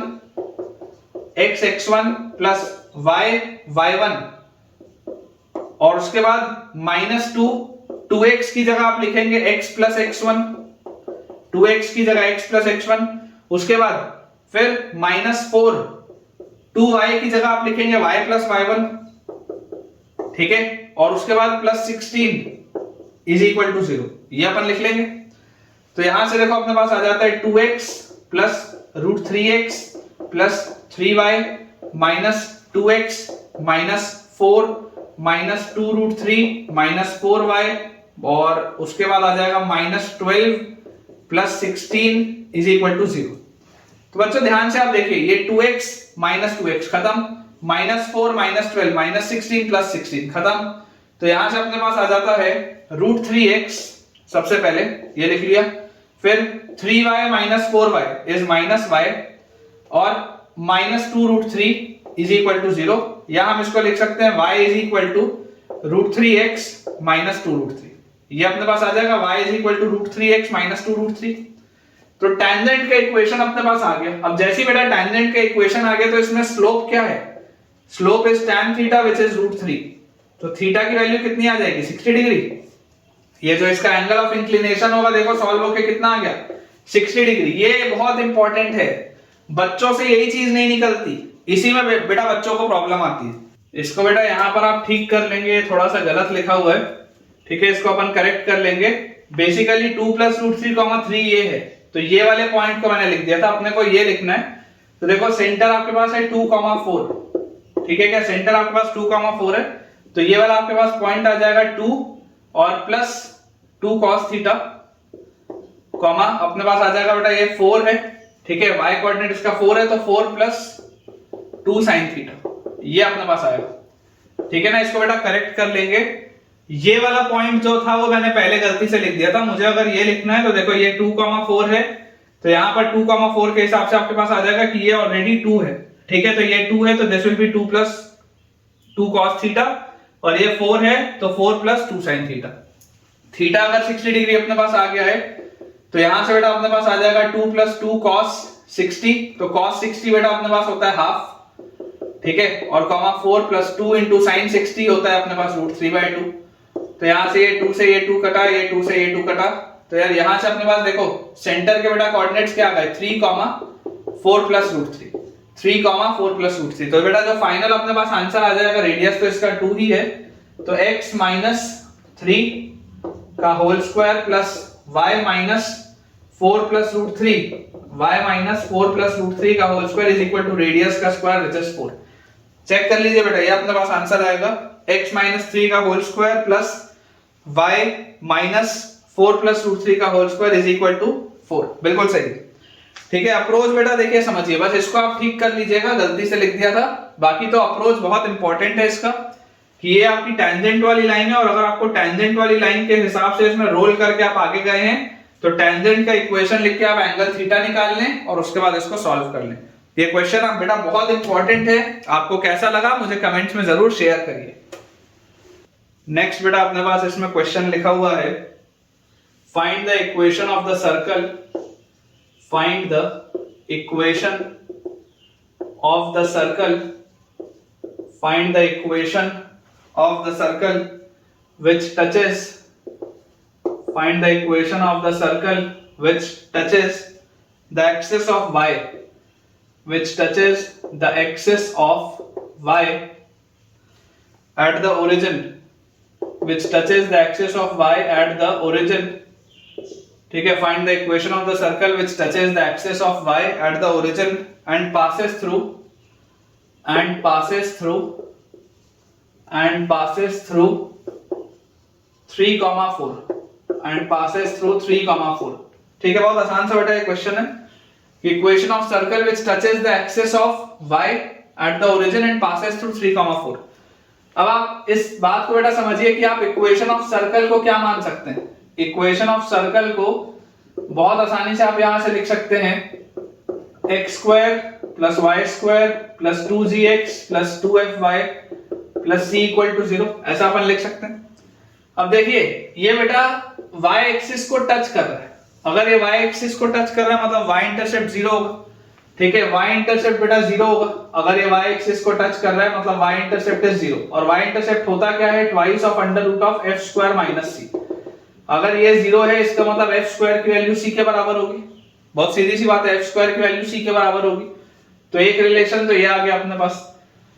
फिर बोला जा रहा है touches y axis at the origin, origin पे टच करता है मतलब ओरिजिन से पास हो रहा होगा। अगर बेटा ये इसको ओरिजिन पे टच करता है मतलब ओरिजिन से पास हो रहा होगा, तो passes through origin, passes through origin. तो आपको बेटा ये चीज पता ही है कि अगर कोई आपके पास ओरिजिन से पास होता होगा तो इसको सेटिस्फाई करेगा, मतलब 0 + 0 + 0 + 0 + c = 0। तो यहां से c की वैल्यू 0 आ गई, और अगर c की वैल्यू 0 आ गई तो देयरफॉर f भी 0 आ गया। समझो आप इस बात को, अगर c की वैल्यू 0 आ गई मतलब f भी आपके पास 0 आ गया। एंड फाइनली आपको बोला जा रहा है पासेस थ्रू 3, 4 आल्सो, तो अगर 3, 4 से भी पास होता है तो 3, 4 को भी आप इस पे जैसे रखोगे तो 9 + 16 + 6g + 8f + c = 0। अब c 0 है, f 0 है, तो यहां से बच्चों अपने पास आ जाएगा 9 और 16 is 25 = -6g, और बच्चों यहां से अपने पास आ जाएगा g = -25/6, g = -25/6। तो फाइनल आंसर अपने पास आ जाएगा बच्चों, यहां से final answer will B x² + y² + 2gx, तो 2gx will be -25/3 × x + 2fy 0 + c = 0, तो दिस इज इक्वल टू 0। तो देयरफॉर हम लिख सकते हैं thrice of x² + y² - 25x = 0। ये अपने पास रिलेशन आ जाएगा। चेक कर लीजिए बेटा, thrice of x² + y² - 25x = 0। काफी आसान सा क्वेश्चन था, ठीक है, काफी बड़ा आसान सा क्वेश्चन था। आई होप सबसे ही ये बन गया होगा। नेक्स्ट बेटा अपने पास इसमें क्वेश्चन लिखा हुआ है, find the equation of the circle, find the equation of, find the equation of the circle, find the equation of the circle passing through the origin, passing through Find the equation of the circle passing through the origin. Find the equation of the circle passing through the origin and cutting off intercepts and cutting off intercepts equal to and cutting off intercepts equal to 5 units and cutting off intercepts equal to 5 units on the axis, on the each axis. ऐसा लिख लो आप, on the each axis. तो बेटा question लिखा है find the equation of the circle passing through the origin and cutting off intercepts equal to 5 units on each axis. अब इसका मतलब किस तरीके का मैं आपको बता देता हूं. आपके पास बेटा इस तरीके का फिगर यहां पर बोला जा रहा है. इसको आप अगर और क्लियर करना चाहें तो आप इसको +5 भी बोल सकते हैं. बेसिकली आपको फिगर जो करवाना है इस क्वेश्चन में वो इस तरीके के फिगर की आपके पास बात हो रही है. ये अपन पहले सर्कल बना लेते हैं, एक्सिस उसके बाद बनाएंगे. पहले मैं आपके लिए सर्कल बेटा इसका ड्रॉ कर देता हूं. तो इमेजिन करिए आपके पास इस तरीके का ये सर्कल है और ऐसे बेटा अपने पास इसके फिगर की बात हो रही है. इस तरीके के फिगर की बात हो रही है कि equation of the circle passing through the origin, ठीक है, ओरिजिन से जो पास होता हो and cutting off intercepts equal to +5 units on each axis. जो इंटरसेप्ट बेटा कट रहे हैं वो +5 यूनिट्स के कट रहे हैं. +5 या आप बोल सकते हो on the positive side of axis. इसको मैं और करेक्ट कर लेता हूं क्वेश्चन को. Cutting off intercepts equal to 5 units on the positive side of both axis. इसको आप ऐसा लिख लो, ये और बेटा क्लियर हो जाएगा. Cutting off intercepts 5 units on the positive side of both axis. तो इस तरीके के बच्चों फिगर की बात हो रही है. अब आपको बोला जा रहा है कि ये भी 5 यूनिट्स का है, मतलब दिस विल बी 5,0. ये भी 5 यूनिट्स का है, मतलब दिस विल बी 0,5. इस तरीके की अपने पास बात हो रही. आपको बेटा इस सर्कल का इक्वेशन बताना है. अब इस सर्कल का इक्वेशन बताने के लिए बच्चे जो मेथड 1 फॉलो करते हैं, मेथड 1 बोलते हैं बच्चे कि इसको आप बोलो sir x² + y² + 2gx + 2fy + c = 0. फिर इसमें आप एक बार 0,5 डालो, एक बार इसमें आप 0,0 डालो, फिर एक बार आप इसमें 5,0 डालो. तो 3 इक्वेशन 3 वेरिएबल सॉल्व हो जाएगा. ये नॉर्मल बच्चा करता है ना. मेथड 1 एक नॉर्मल स्टूडेंट के लिए है या एक एवरेज स्टूडेंट के लिए. लेकिन मेथड 2 जो एक स्मार्ट स्टूडेंट करेगा. स्मार्ट स्टूडेंट क्या बोलेगा? स्मार्ट स्टूडेंट पहले सवाल को देखेगा और ऑब्जर्व करेगा कि यार ये एक कॉर्ड है, ये एक दूसरा कॉर्ड है. अगर मैं इन दोनों पॉइंट्स को ज्वाइन करूं तो मुझे क्लियरली दिखाई दे रहा है कि यार ये एंगल 90 डिग्री है. देखो y एक्सिस और x एक्सिस के बीच में एंगल 90 डिग्री है. और ट्राइंगल के अंदर बेटा अगर एक सर्कल के अंदर एक आपके पास 90 डिग्री वाला ट्राइंगल बन रहा है, अगर सर्कल के अंदर बच्चों आपके पास एक 90 डिग्री वाला ट्राइंगल बन रहा है, मतलब 100% ये डायमीटर होगा. स्मार्ट बच्चा सीधा ये बोलेगा कि साहब ये तो 100% डायमीटर है. और अगर एक बार स्मार्ट बच्चे ने पकड़ लिया डायमीटर है, तो इस सर्कल का सेंटर क्या होगा? इस सर्कल का सेंटर इन दोनों का मिड पॉइंट आ जाएगा. तो सेंटर विल बी 5/2, 5/2. ये आपके पास आ गया इसका सेंटर. और इसका रेडियस क्या होगा? तो रेडियस बेटा आपके पास यहां से आ जाएगा. रेडियस विल बी √, यहां से आप इसका डिस्टेंस निकाल लो. तो 5/2 का स्क्वायर प्लस 5/2 का स्क्वायर. तो यहां से अपने पास आ गया दिस इज √2 × 5/2. ये अपने पास आ जाएगा. ठीक है क्या? 5/2 आप कॉमन ले लो तो √2. तो यार इसका आंसर मैं तो डायरेक्टली बोल सकता हूं. इसका आंसर क्या आ जाएगा? x - 5/2 का स्क्वायर प्लस y - 5/2 का square is equal to radius का स्क्वायर. रेडियस का बच्चों जैसे आप स्क्वायर करोगे दिस विल बी 5 का स्क्वायर 25 × 2 50/4. तो दिस विल बी 25/2. डायरेक्टली बेटा आप ये रेडियस बोल सकते हैं. Radius will be 25/2. तो फाइनल आंसर अपने पास और सिंपलीफाइड मेरे पास दिया है. चलो इसको और सिंपलीफाई कर लेते हैं. This will B x² + y² -2 × ये तो -5x -2 × ये तो -5y. और यहां से अपने पास आएगा +25/4 और +25/4. देख लो +25/4 और +25/4 तो +25/2 और इज इक्वल टू 25/2. ये कट जाएगा क्योंकि देखो वैसे भी ओरिजिन से पास हो रहा था तो कांस्टेंट टर्म तो आना नहीं था. तो answer will B x² + y² -5x - 5y = 0. ये अपने पास आंसर आएगा.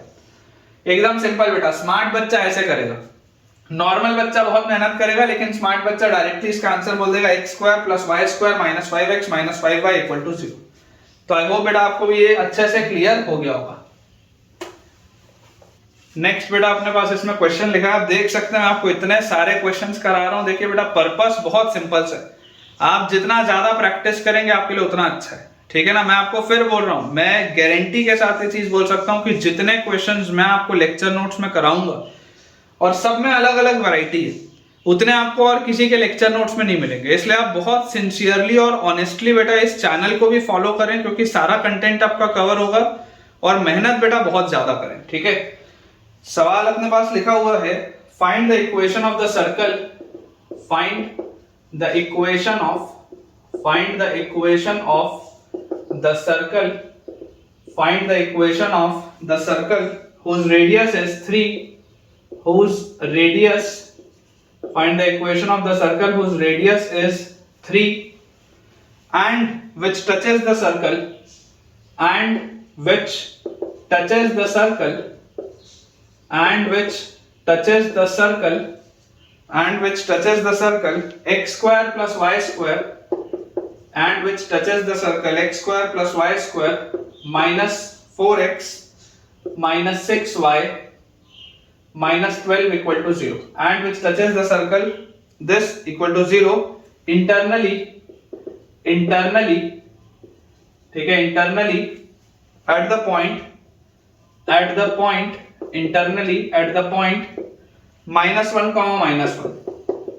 ये अपने पास बच्चों सवाल, find the equation of the circle whose radius is 3 and which touches the circle this internally at the point -1 -1।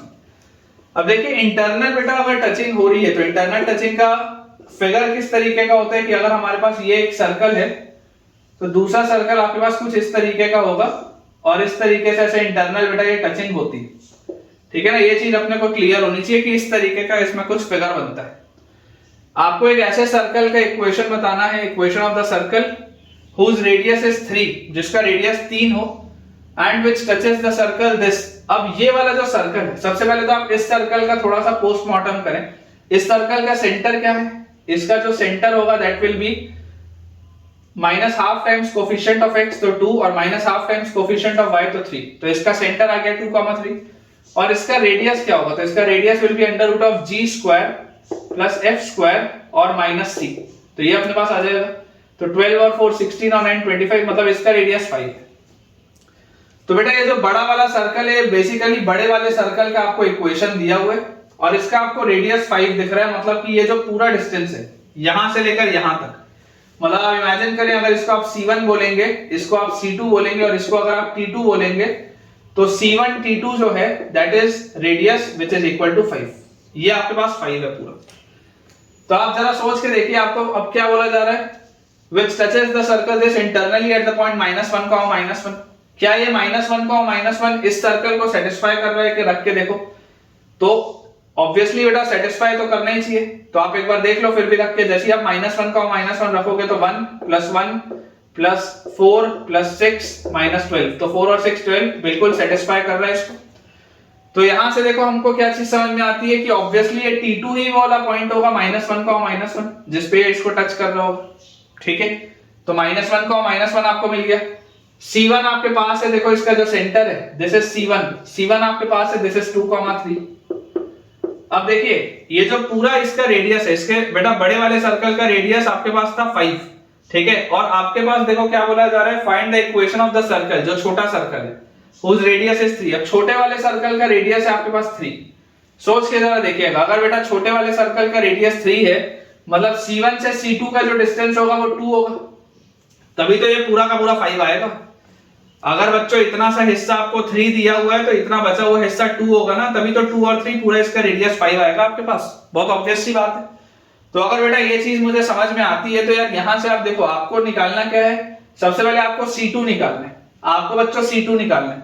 तो C2 निकालने के लिए आप सेक्शन फॉर्मूला ऑब्जर्व करिए इस तरीके से, ये C1 है, ये आपके पास T2 है, और ये आपके पास बीच में कहीं पर बेटा यहाँ पर बीच में आपके पास कहीं पर है C2, ठीक है, ये इसको 2:3 में डिवाइड कर रहा है। ये पॉइंट के कोऑर्डिनेट्स हैं 2,3, ये वाले पॉइंट के कोऑर्डिनेट्स हैं -1, -1। ठीक है, ये -1, -1 आएगा। इसके कोऑर्डिनेट्स है -1, -1। तो जैसे ही आप बेटा इसके कोऑर्डिनेट्स निकालेंगे तो x कोऑर्डिनेट क्या आ जाएगा? x coordinate will be m1 x2 मतलब -2 प्लस m2 x1 मतलब कि 3 × 2 6 बाय m1 प्लस m2 मतलब 5 और y coordinate will be m1 y2 मतलब -2 प्लस m2 y1 मतलब कि 9 अपॉन m1 प्लस m2 मतलब 5। तो बेटा इसका जो सेंटर आपके पास आ रहा है 6 - 2 दिस इज 4/5 9 - 2 इज 7/5।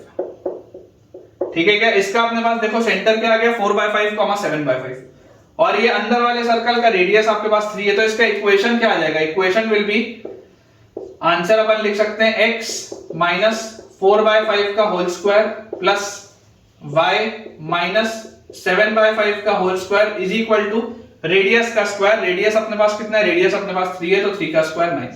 सिंपल सा बेटा ये अपने पास इसका आंसर आएगा। देखिए काफी आसान सा क्वेश्चन था। ठीक है क्या बेटा? बहुत आसान सा ये क्वेश्चन था। अपने पास आंसर आ जाएगा x माइनस 4/5 का स्क्वायर प्लस y माइनस 7/5 का स्क्वायर इज इक्वल टू 9। बिल्कुल सही है। चलिए नेक्स्ट क्वेश्चन बेटा देखते हैं अपना। सवाल बच्चों अपने पास लिखा हुआ है अगला, find the equation of the circle, find the equation of the circle, find the equation of the circle which is touched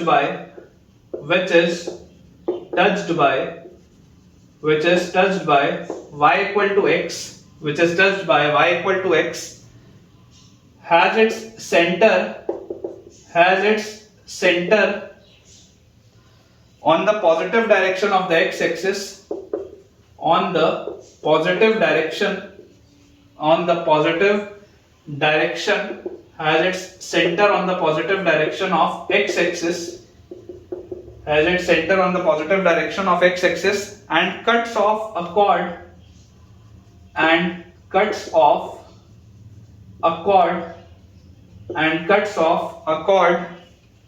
of length 2 units and cuts off a chord of length 2 units and cuts off a chord of length 2 units along the line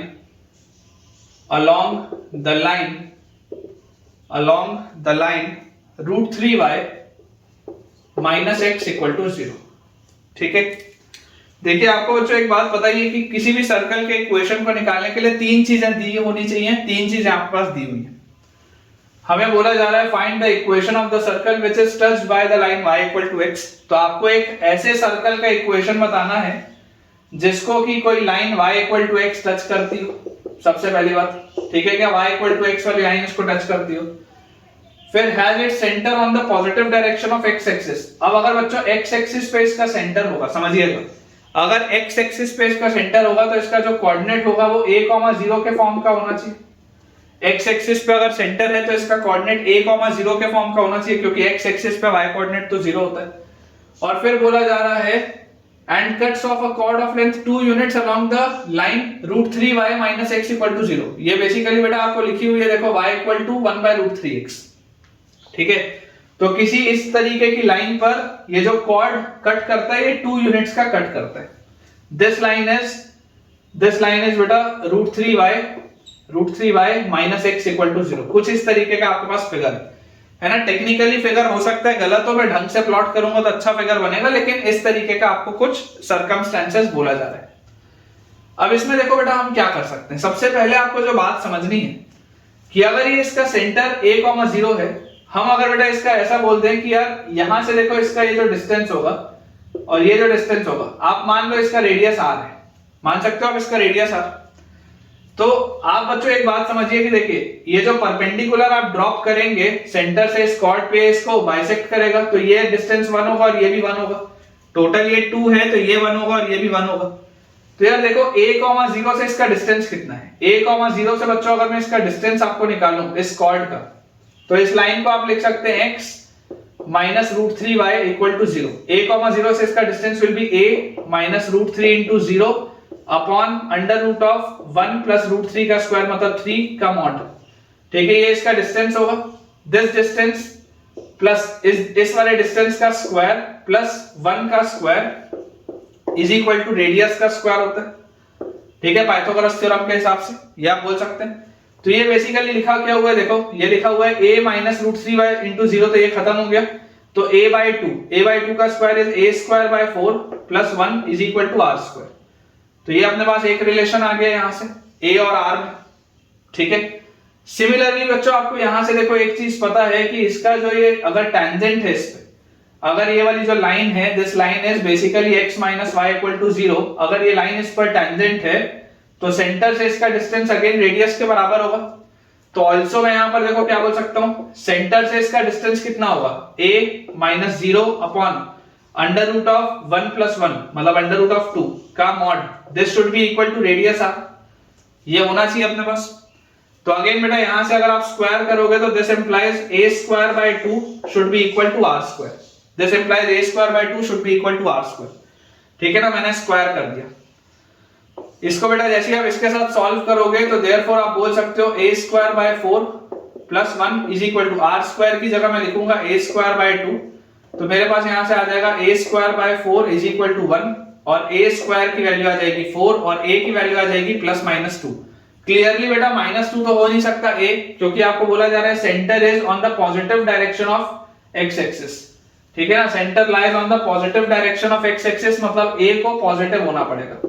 तो अगर a को positive होना पड़ेगा तो बेटा आपका answer यहां से क्या आ जाएगा, a की वैल्यू आ जाएगी यहां से प्लस 2, और जैसी a की बेटा वैल्यू मेरे पास प्लस 2 आ गई तो सेंटर मुझे मिल गया 2,0, सेंटर बच्चों मुझे मिल गया 2,0 और रेडियस क्या है, रेडियस a की वैल्यू अगर आपके पास 2 आ रही है तो 2 by root 2 is root 2, radius is root 2। तो बेटा आंसर अपने पास देखो क्या आ जाएगा, final answer will be x minus 2 का स्क्वायर प्लस y माइनस 0 का square is equal to radius का स्क्वायर इज 2, ये अपने पास आंसर आएगा बच्चों। ठीक है, इसको अगर अपने को सिंपलीफाई करना हो तो अपन इसको सिंपलीफाई करके देख सकते हैं कि x square plus y square minus 4x plus 4 minus 2, तो plus 2 is equal to 0, this is the answer. x square plus y square minus 4x plus 2 equal to 0, बिल्कुल सही है बेटा। चलिए अगला सवाल देखते हैं। क्वेश्चन बेटा अपने पास लिखा हुआ है next, find the equation of the tangent, find the equation of the tangent, find the equation of the tangent drawn from the origin, find the equation of the tangent drawn from the origin to the circle,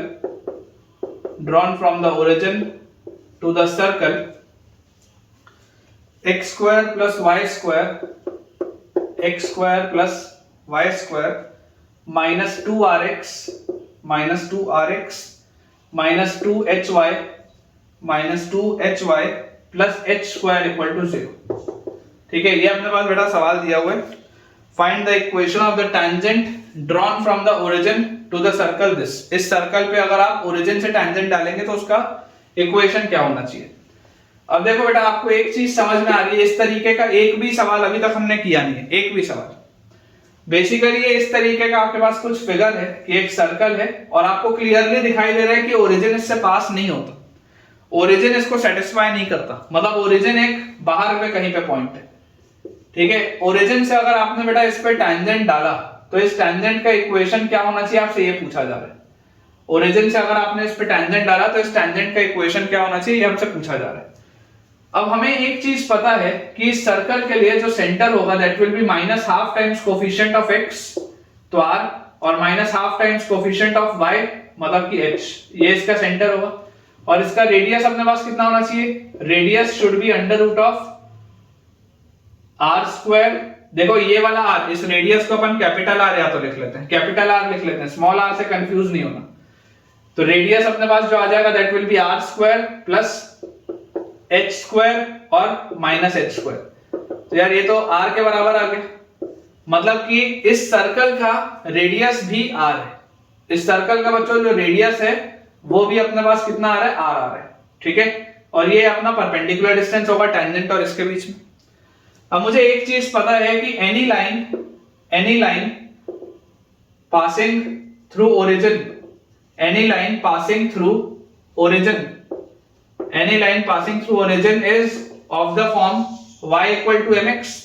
origin से पास होती हुई कोई भी जो बच्चों line होती है वो y इक्वल टू mx के फॉर्म की होती है। तो अगर ये y इक्वल टू mx के फॉर्म की लाइन होगी तो इसको मैं लिख सकता हूं mx minus y is equal to 0।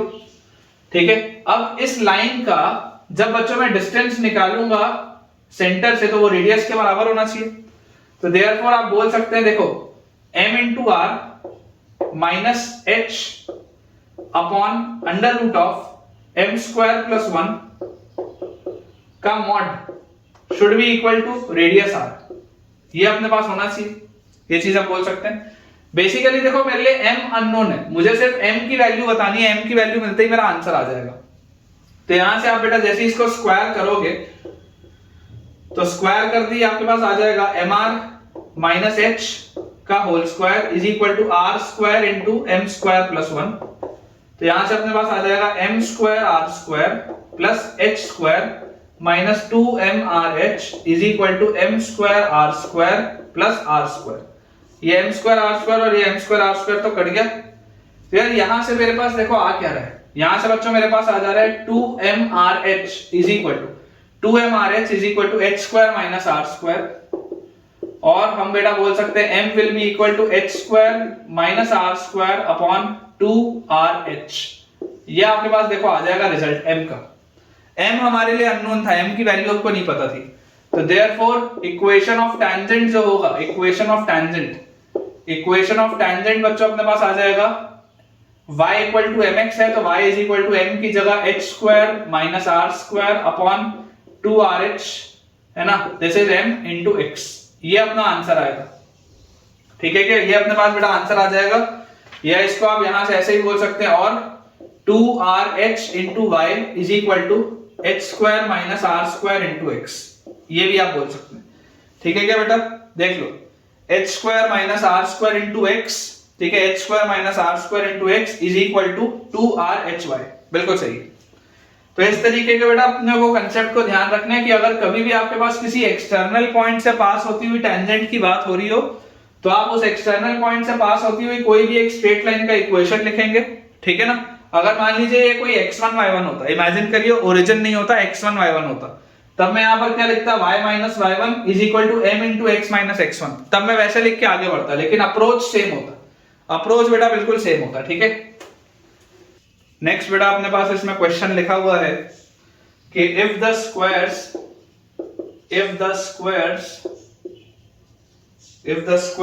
of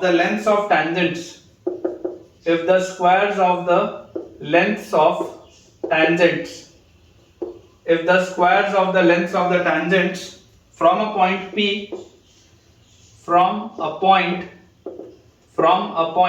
P to the circle x square plus y square equal to a square, comma x square plus y square equal to b square, comma x square plus y square equal to c square are in AP, then चार option बच्चों मैं आपको दे रहा हूं। Then first option अपने पास है a b c are in GP, second option अपने पास यहां पे दिया हुआ है a square b square c square are in AP, a square b square c square are in AP. Third option अपने पास बच्चों दिया हुआ है एबीसी आर इन एपी, और चौथा ऑप्शन बेटा अपने पास दिया हुआ है a square b square c square are in GP. ये अपने पास चार ऑप्शन है। देखिए लिखा हुआ है the squares of the lengths of tangents from a point P to the circle this are in arithmetic progression. तो सबसे पहले बेटा आप सोच लीजिए, देखिए आप पॉइंट P के कोऑर्डिनेट्स को मान लीजिए x1 y1 मान सकते हैं।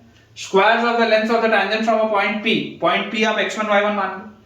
अब लेंथ ऑफ टेंजेंट होता क्या है, लेंथ ऑफ टेंजेंट अगर आप देखेंगे तो लेंथ ऑफ टेंजेंट आपके पास आ जाएगा रूट s1, रूट s2 और root s3। Length of tangent आपके पास यही होगा, where this is circle s1, this is circle s2 and this is circle s3। तो length of tangent is root S one, root S two and root S three. मुझे बेटा यहाँ पर बोला जा रहा है कि length of tangents are in AP, मतलब कि twice of root S two, या एक सेकंड, लेंथ ऑफ टेंजेंट भी नहीं, आपको यहाँ पर squares of length of tangent बोल रहे हैं, squares of length of tangent, मतलब कि S1, S2 and S3 they are in AP, ये अपने को बोला जा रहा है। इसका स्क्वायर मतलब S1, इसका स्क्वायर S2, इसका स्क्वायर S3, तो S1, S2, S3 हमारे पास एपी में है। तो अगर बेटा ये एपी में है तो यहां से आप बोल सकते हैं 2S2 will be equal to S1 plus S3, या हम बोल सकते हैं twice of S2 is, S2 हमारे पास क्या आ जाएगा, जैसे आप बेटा x1 y1 यहां पर रखेंगे तो S2 will be x2 square plus, sorry x2 नहीं, this will be x1 square plus y1 square minus b square will be equal to twice of s2 is equal to s1. S1 is x1 square plus y1 square minus a square plus s3 is x1 y1 जैसे उसमें रखेंगे तो x1 square plus y1 square minus c square। तो यार यहां से देखो x1 square 2x1 square is 2x1 square से कट गया, y1 square 2y1 square is 2y1 square से कट गया। तो मेरे पास आ क्या रहा है, minus 2b square is equal to minus a square minus c square, या यहां से मैं बेटा माइनस से अगर इसको मल्टीप्लाई कर दूं तो 2b square will be equal to a square plus c square, ये रिजल्ट आ गया। तो this implies a square b square c square किस में होंगे, एपी में होंगे। A square b square c square बेटा किस में होंगे, एपी में होंगे, मतलब कि जो करेक्ट ऑप्शन अपने पास आ जाएगा that will be option B. ठीक है ना, ऑप्शन बी बच्चों अपने पास करेक्ट आ जाएगा कि a square b square and c square are in arithmetic progression. ठीक है, चलिए अगला देखते हैं बेटा क्वेश्चन। अगला बच्चों अपने पास देखिए सवाल लिखा हुआ है, ये हमने एज अ रिजल्ट भी किया था। लिखा है अपने पास find the area of the triangle formed, find the area of the triangle formed, find the area of the triangle formed by the tangents, find the area of the triangle formed by the tangents from an external point, tangents from an external point, tangents from an external point h comma k। ठीक है, find the area of the triangle formed by the tangents from an external point h comma k to the circle x square plus y square equal to a square and the chord of contact, ये अपने पास सवाल है बच्चों। ठीक है, इस तरीके का अपन ने पहले एक रिजल्ट देखा हुआ है। Area of triangle form by the tangent from an external point h k to the circle x square plus y square equal to a square and the chord of contact. देखिए approach बेटा बहुत simple सा था कि अगर हमारे पास एक circle है, एक एक्सटर्नल पॉइंट है, और यहां से अगर बेटा इस तरीके से हमने टेंजेंट ड्रॉ किए तो ये इनका कॉर्ड ऑफ कांटेक्ट होगा। मुझे इस ट्राइंगल का एरिया बताना है, ये बेटा सर्कल का सेंटर है अपने पास। ठीक है, and this is the radius r, this is the radius r। तो इस सर्कल का देखो रेडियस क्या होगा, इस सर्कल का रेडियस a होगा, ये ओरिजिन आपके पास इसका सेंटर हो जाएगा। एक्सटर्नल पॉइंट बेटा आपके पास यहां पर दिया हुआ है h, k। ठीक है, ये अपने पास इसमें दिया हुआ है। अगर मुझे इस एरिया बेटा इस ट्राइंगल का एरिया बताना है, देखो जो मैं शेड कर रहा हूं, मुझे इस ट्राइंगल का एरिया बताना है, तो इस ट्राइंगल का एरिया बच्चों बहुत आसानी से मैं इसमें क्या बोल सकता हूं, एरिया विल बी, क्या मैं ये वाला एक ट्राइंगल का एरिया निकाल के डबल कर दूं क्या, ये वाला देखो एक जो ट्राइंगल है, ये वाला जो ऊपर वाला बच्चों इतना अपने को हिस्सा दिख रहा है, ये ऊपर वाला इतना हिस्सा, क्योंकि आपको क्लियरली एक बात दिखाई दे रही है कि ये जो कॉर्ड ऑफ कांटेक्ट आपके पास आएगा, ये कॉर्ड ऑफ कांटेक्ट इसके बेटा क्या होगा, परपेंडिकुलर होगा। सिमेट्री से ये बात हम जानते ही हैं कि यार ये वाले जो दोनों ट्राइंगल्स होते हैं, ये दोनों ट्राइंगल्स कॉन्ग्रुएंट होते हैं आपस में। देख लो ये साइड इसके बराबर है, ठीक है ना, ये वाला एंगल इसके बराबर होता है, ये वाला साइड आपके पास कॉमन है, तो ये दोनों बराबर होंगे, तो ये एंगल और ये एंगल 90 डिग्री होगा। ये बात हमको पता है।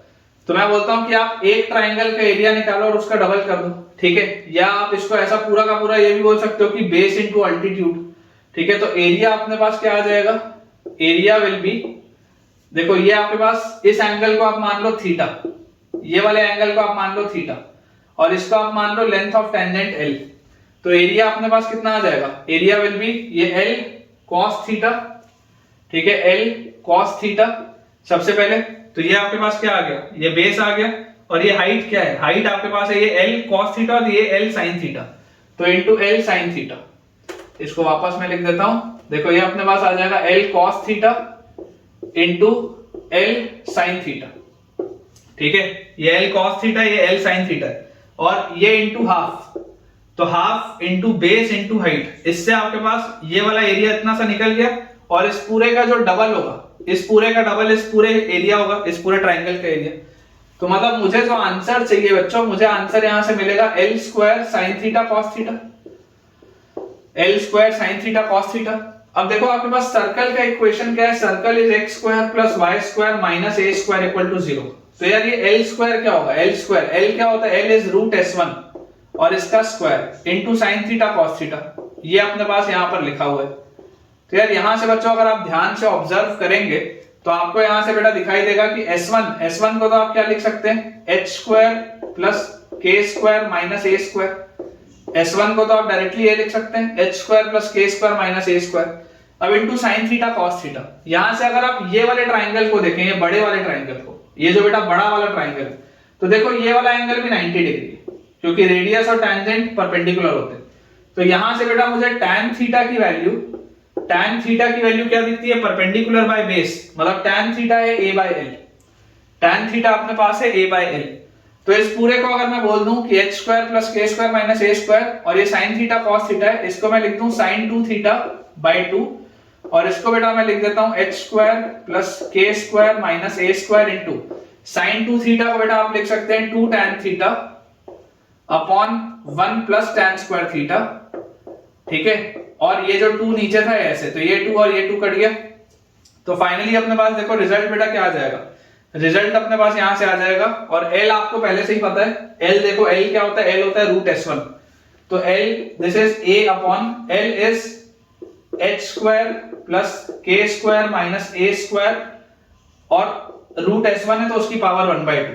तो यहां से आपके पास देखो क्या आ गया, h square plus k square minus a square multiplied by tan theta. तो tan थीटा आ जाएगा a upon h square plus k square minus a square raise to the power 1/2, और उसके बाद बच्चों अपने पास लिखा हुआ है 1 प्लस tan स्क्वायर थीटा, तो 1/1 plus tan square theta, tan square theta अपने पास आ जाएगा a स्क्वायर अपॉन, नीचे बेटा अपने पास लिखा हुआ है h square plus k square minus a square, ये अपने पास देखो चीज लिखी है। तो यहां से बच्चों अपने पास देखो ये इसका एक पावर इससे कटेगा, तो ऊपर आ जाएगा h square plus k square minus a square raise to the power 1/2 into a, ठीक है, raise to the power 1/2 into a, ये वाला बेटा 1/2 इससे एक बार कटेगा तो ये आ जाएगा, और यहां पर अगर आप एलसीएम लेके इसको ऊपर करोगे तो into h square plus k square minus a square divided by, LCM लिया हूं तो h square plus k square minus a square plus a square, ये एलसीएम ले लिया अपन ने। तो यहां से माइनस a स्क्वायर से प्लस a स्क्वायर भी कट गया। तो जो फाइनल आंसर बच्चों मुझे आता हुआ दिख रहा है, final answer is a into h square plus k square minus a square raise to the power 3/2, a into h square plus k square minus a square raise to the power 3/2 divided by h square plus k square. ये होना चाहिए बेटा area आपके पास, देख लो आप ध्यान से, this should be the area. Answer अगर आप चाहें तो बेटा खुद से भी कंपेयर करके चेक कर सकते हैं। लास्ट टाइम भी जो मैंने आपको रिजल्ट लिखाया था वो यही रिजल्ट है। मैंने तो आपको L S1 इन टर्म्स में लिखाया था, R बार के टर्म्स में लिखाया था, ये मैंने डायरेक्टली पूरा सॉल्व करके लिखा है। तो फाइनल आंसर बेटा अपने पास आ जाएगा a times h square plus k square minus a square raise to the power 3/2 divided by h square plus k square. बिल्कुल सही, ठीक है बेटा, बिल्कुल सही है। बस अब दो अपने को क्वेश्चन आज और सॉल्व करने हैं, फिर आज का लेक्चर एंड करेंगे। क्वेश्चन बेटा अपने पास इसमें लिखा हुआ है the circle S1 with center C1 with center the circle S1 with center C1 के बच्चों कोऑर्डिनेट्स आपको दिए हुए हैं A1, B1 and radius R1 touches externally the circle, touches externally, आसान सा बेटा क्वेश्चन है, touches externally the circle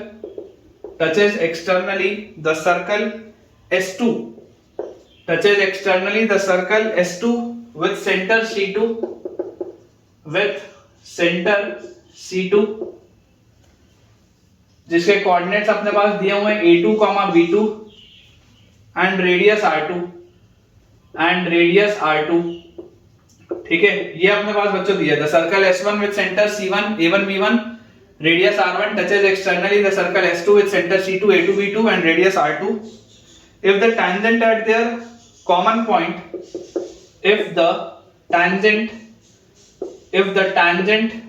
at their common point, if the tangent at their common point passes through the origin, if the tangent at their common point passes through the origin, if the tangent at their common point passes through the origin, then find a condition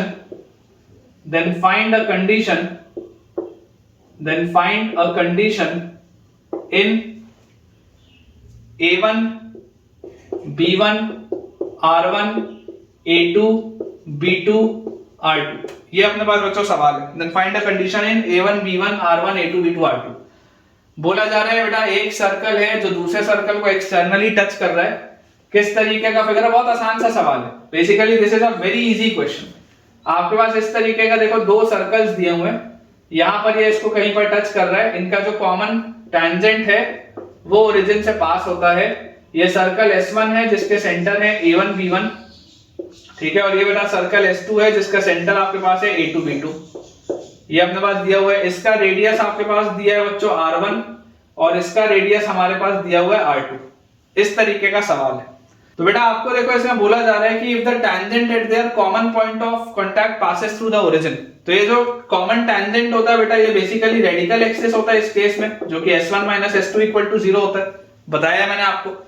तो जैसे बेटा आप circle S1 लिखेंगे तो circle S1 आपके पास क्या आ जाएगा? Circle S1 will be x² + y² और A1 B1 इसके सेंटर है, तो अपने पास अपन इसको ऐसा लिख लेते हैं, इसको आप ऐसा लिख लो x² + y² को आप लिख लो x - A1 का स्क्वायर प्लस y - B1 का square is equal to R1 square, और इसको आप ओपन अप करके लिखोगे तो आपके पास आ जाएगा x² plus y² minus 2a1x minus 2b1y plus a1² plus b1² minus r1² equal to 0।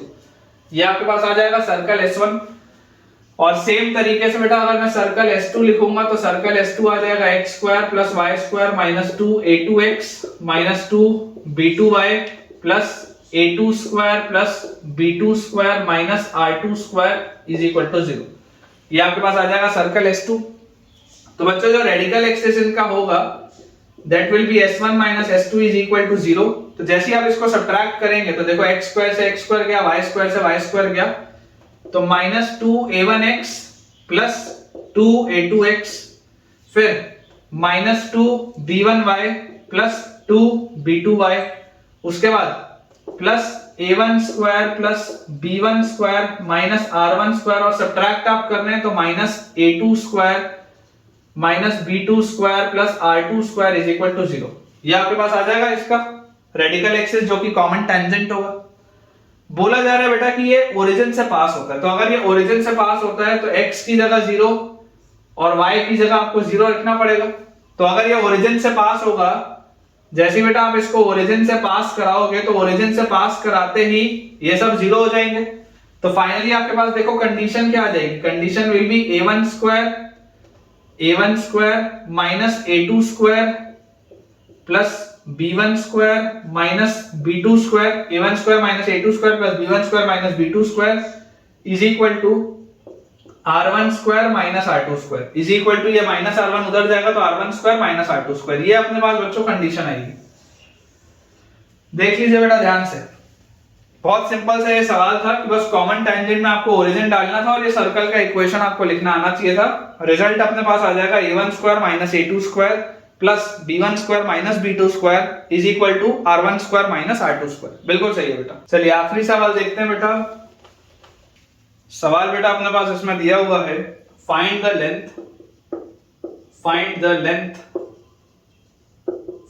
Length of the common chord find the length of the common chord of the circle, length of the common chord of the circle x minus a whole square plus y square is equal to c square and x square plus y minus b का whole square is equal to c square. ठीक है, ये बेटा last question है आज के lecture का। Length of the common cord of these two circles बच्चों अपने को बताना है क्लियरली। देखो इसमें अपने को जो चीजें पता है मैं आपको लिए लिख देता हूं। हमें बेटा बोल रहा है कि कॉमन कॉर्ड की अगर बात हो रही है तो ऑब्वियसली सर्कल्स का इंटरसेक्शन हो रहा होगा। अगर कॉमन कॉर्ड की बात हो रही है तो बहुत ऑब्वियस सी बात है कि सर्कल्स का इंटरसेक्शन आपके पास इसमें दे रहा होगा। तो ये इसका जो सेंटर है पहले वाले सर्कल का, ठीक है, इसको अपन S1 मान लेते हैं, इसको S2 मान लेते हैं। तो पहले वाले सर्कल का सेंटर अपने पास है a,0 और उसका रेडियस है अपने पास c। ठीक है, और जो बच्चों अपने पास दूसरा वाला सर्कल है, दूसरे वाले सर्कल का सेंटर अपने पास है 0, b और इसका रेडियस अपने पास उसका भी c है। देखो रेडियस दोनों का ही c है, ठीक है ना, रेडियस बच्चों दोनों का ही c है। आपको यहां पर ये चीज बतानी है कि इनका ये जो कॉमन कॉर्ड है, ये जो कॉमन कॉर्ड है इसका लेंथ क्या होगा, इस पूरे का लेंथ क्या होगा। तो अगर बेटा मैं कॉमन कॉर्ड के लेंथ को L मानूं, अगर मैं कॉमन कॉर्ड के लेंथ को L मानूं तो ये हिस्सा L/2 होगा और ये वाला भी हिस्सा L/2 होगा, उसका हाफ होगा। बहुत ऑब्वियस सी बात है, उसका हाफ होगा। अब आप बच्चों सबसे पहले एक ये बात देखिए कि इसको अगर अपने को ये L/2 पता है, ठीक है, ये जो अपने पास डिस्टेंस है, ये अपने पास बच्चों जो इसका डिस्टेंस है, ये डिस्टेंस आपके पास इसका रेडियस है, इसका रेडियस कितना है, इसका रेडियस है c। तो ये c भी आपको पता है। मुझे कुल मिला कि ये वाला डिस्टेंस नहीं पता कि ये जो लाइन है इसका इसके सेंटर से दूरी कितना है। तो मैं आपको बोलता हूं ये लाइन तो क्या होगी, यानी लाइन तो इसकी रेडिकल एक्सिस होगी। तो आप इस सर्कल को एक्सपैंड करिए। देखिए S1 आपके पास आ जाएगा x square plus y square minus 2ax और plus a square minus c square equal to 0। Circle S2 अपने पास आ जाएगा x square plus y square minus 2by plus b square minus c square equal to 0। Radical axis बच्चों अपने पास आ जाएगा S1 minus S2 equal to 0। तो x स्क्वायर से x स्क्वायर गया, y स्क्वायर से y स्क्वायर गया, तो माइनस 2ax और उसमें फिर plus a square minus c square subtract करेंगे तो plus 2by minus b square plus c square will be equal to 0। Minus c square plus b square भी गया। तो फाइनली इस पूरे को आप देखो क्या लिख सकते हो, 2ax उधर गया, फिर माइनस 2by ये भी उधर गया, फिर minus a square plus b square this is equal to 0। ये अपने पास लिखा हुआ है। और अगर बच्चों ये मेरे पास रिलेशन दिया हुआ है तो ये वाला जो डिस्टेंस होगा, ये वाला बेटा जो डिस्टेंस होगा, देखो इतना सा जो डिस्टेंस होगा, this is basically the perpendicular distance, क्योंकि आपको पता है रेडिकल एक्सिस C1 C2 के परपेंडिकुलर होती है। ठीक है ना, ये बच्चों C1 है, ये C2 है, सेंटर्स। तो radical axis is perpendicular to C1 C2। तो ये वाला जो डिस्टेंस होगा ये इसका परपेंडिकुलर डिस्टेंस होगा a,0 का इस लाइन से।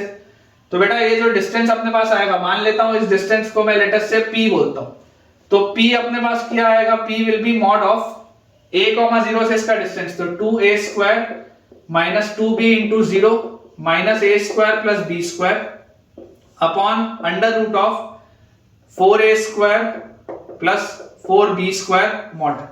ये अपने पास आएगा p। तो यार ये तो खत्म हो गया, तो 2a square minus a square is a square plus b square. तो p is a square plus b square by under root of 4। बेटा अगर अपन कॉमन निकाल लें तो 4 इसमें से देखो कॉमन निकल के बनेगा 2 और root over a square plus b square. ये अपने पास आ रहा है। तो दिस इंप्लाइज p की वैल्यू अपने पास आ जाएगी under root of a square plus b square by 2।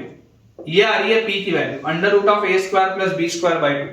अब जैसे बेटा ये p आ गया तो आप इतने से ट्राइंगल में अगर आप पाइथागोरस थ्योरम लगाएंगे तो पाइथागोरस थ्योरम ये बोलता है कि p स्क्वायर प्लस l/2 का स्क्वायर मतलब l square by 4 is equal to radius, radius इसका कितना है c है, तो is equal to c square. तो p स्क्वायर अपने पास कितना आ जाएगा, p square will be a square plus b square upon 4 plus l square upon 4 is equal to c square. और यहां से बच्चों अपन इसको बोल सकते हैं l square will be equal to 4c square minus a square minus b square. ये अपने पास आ जाएगा।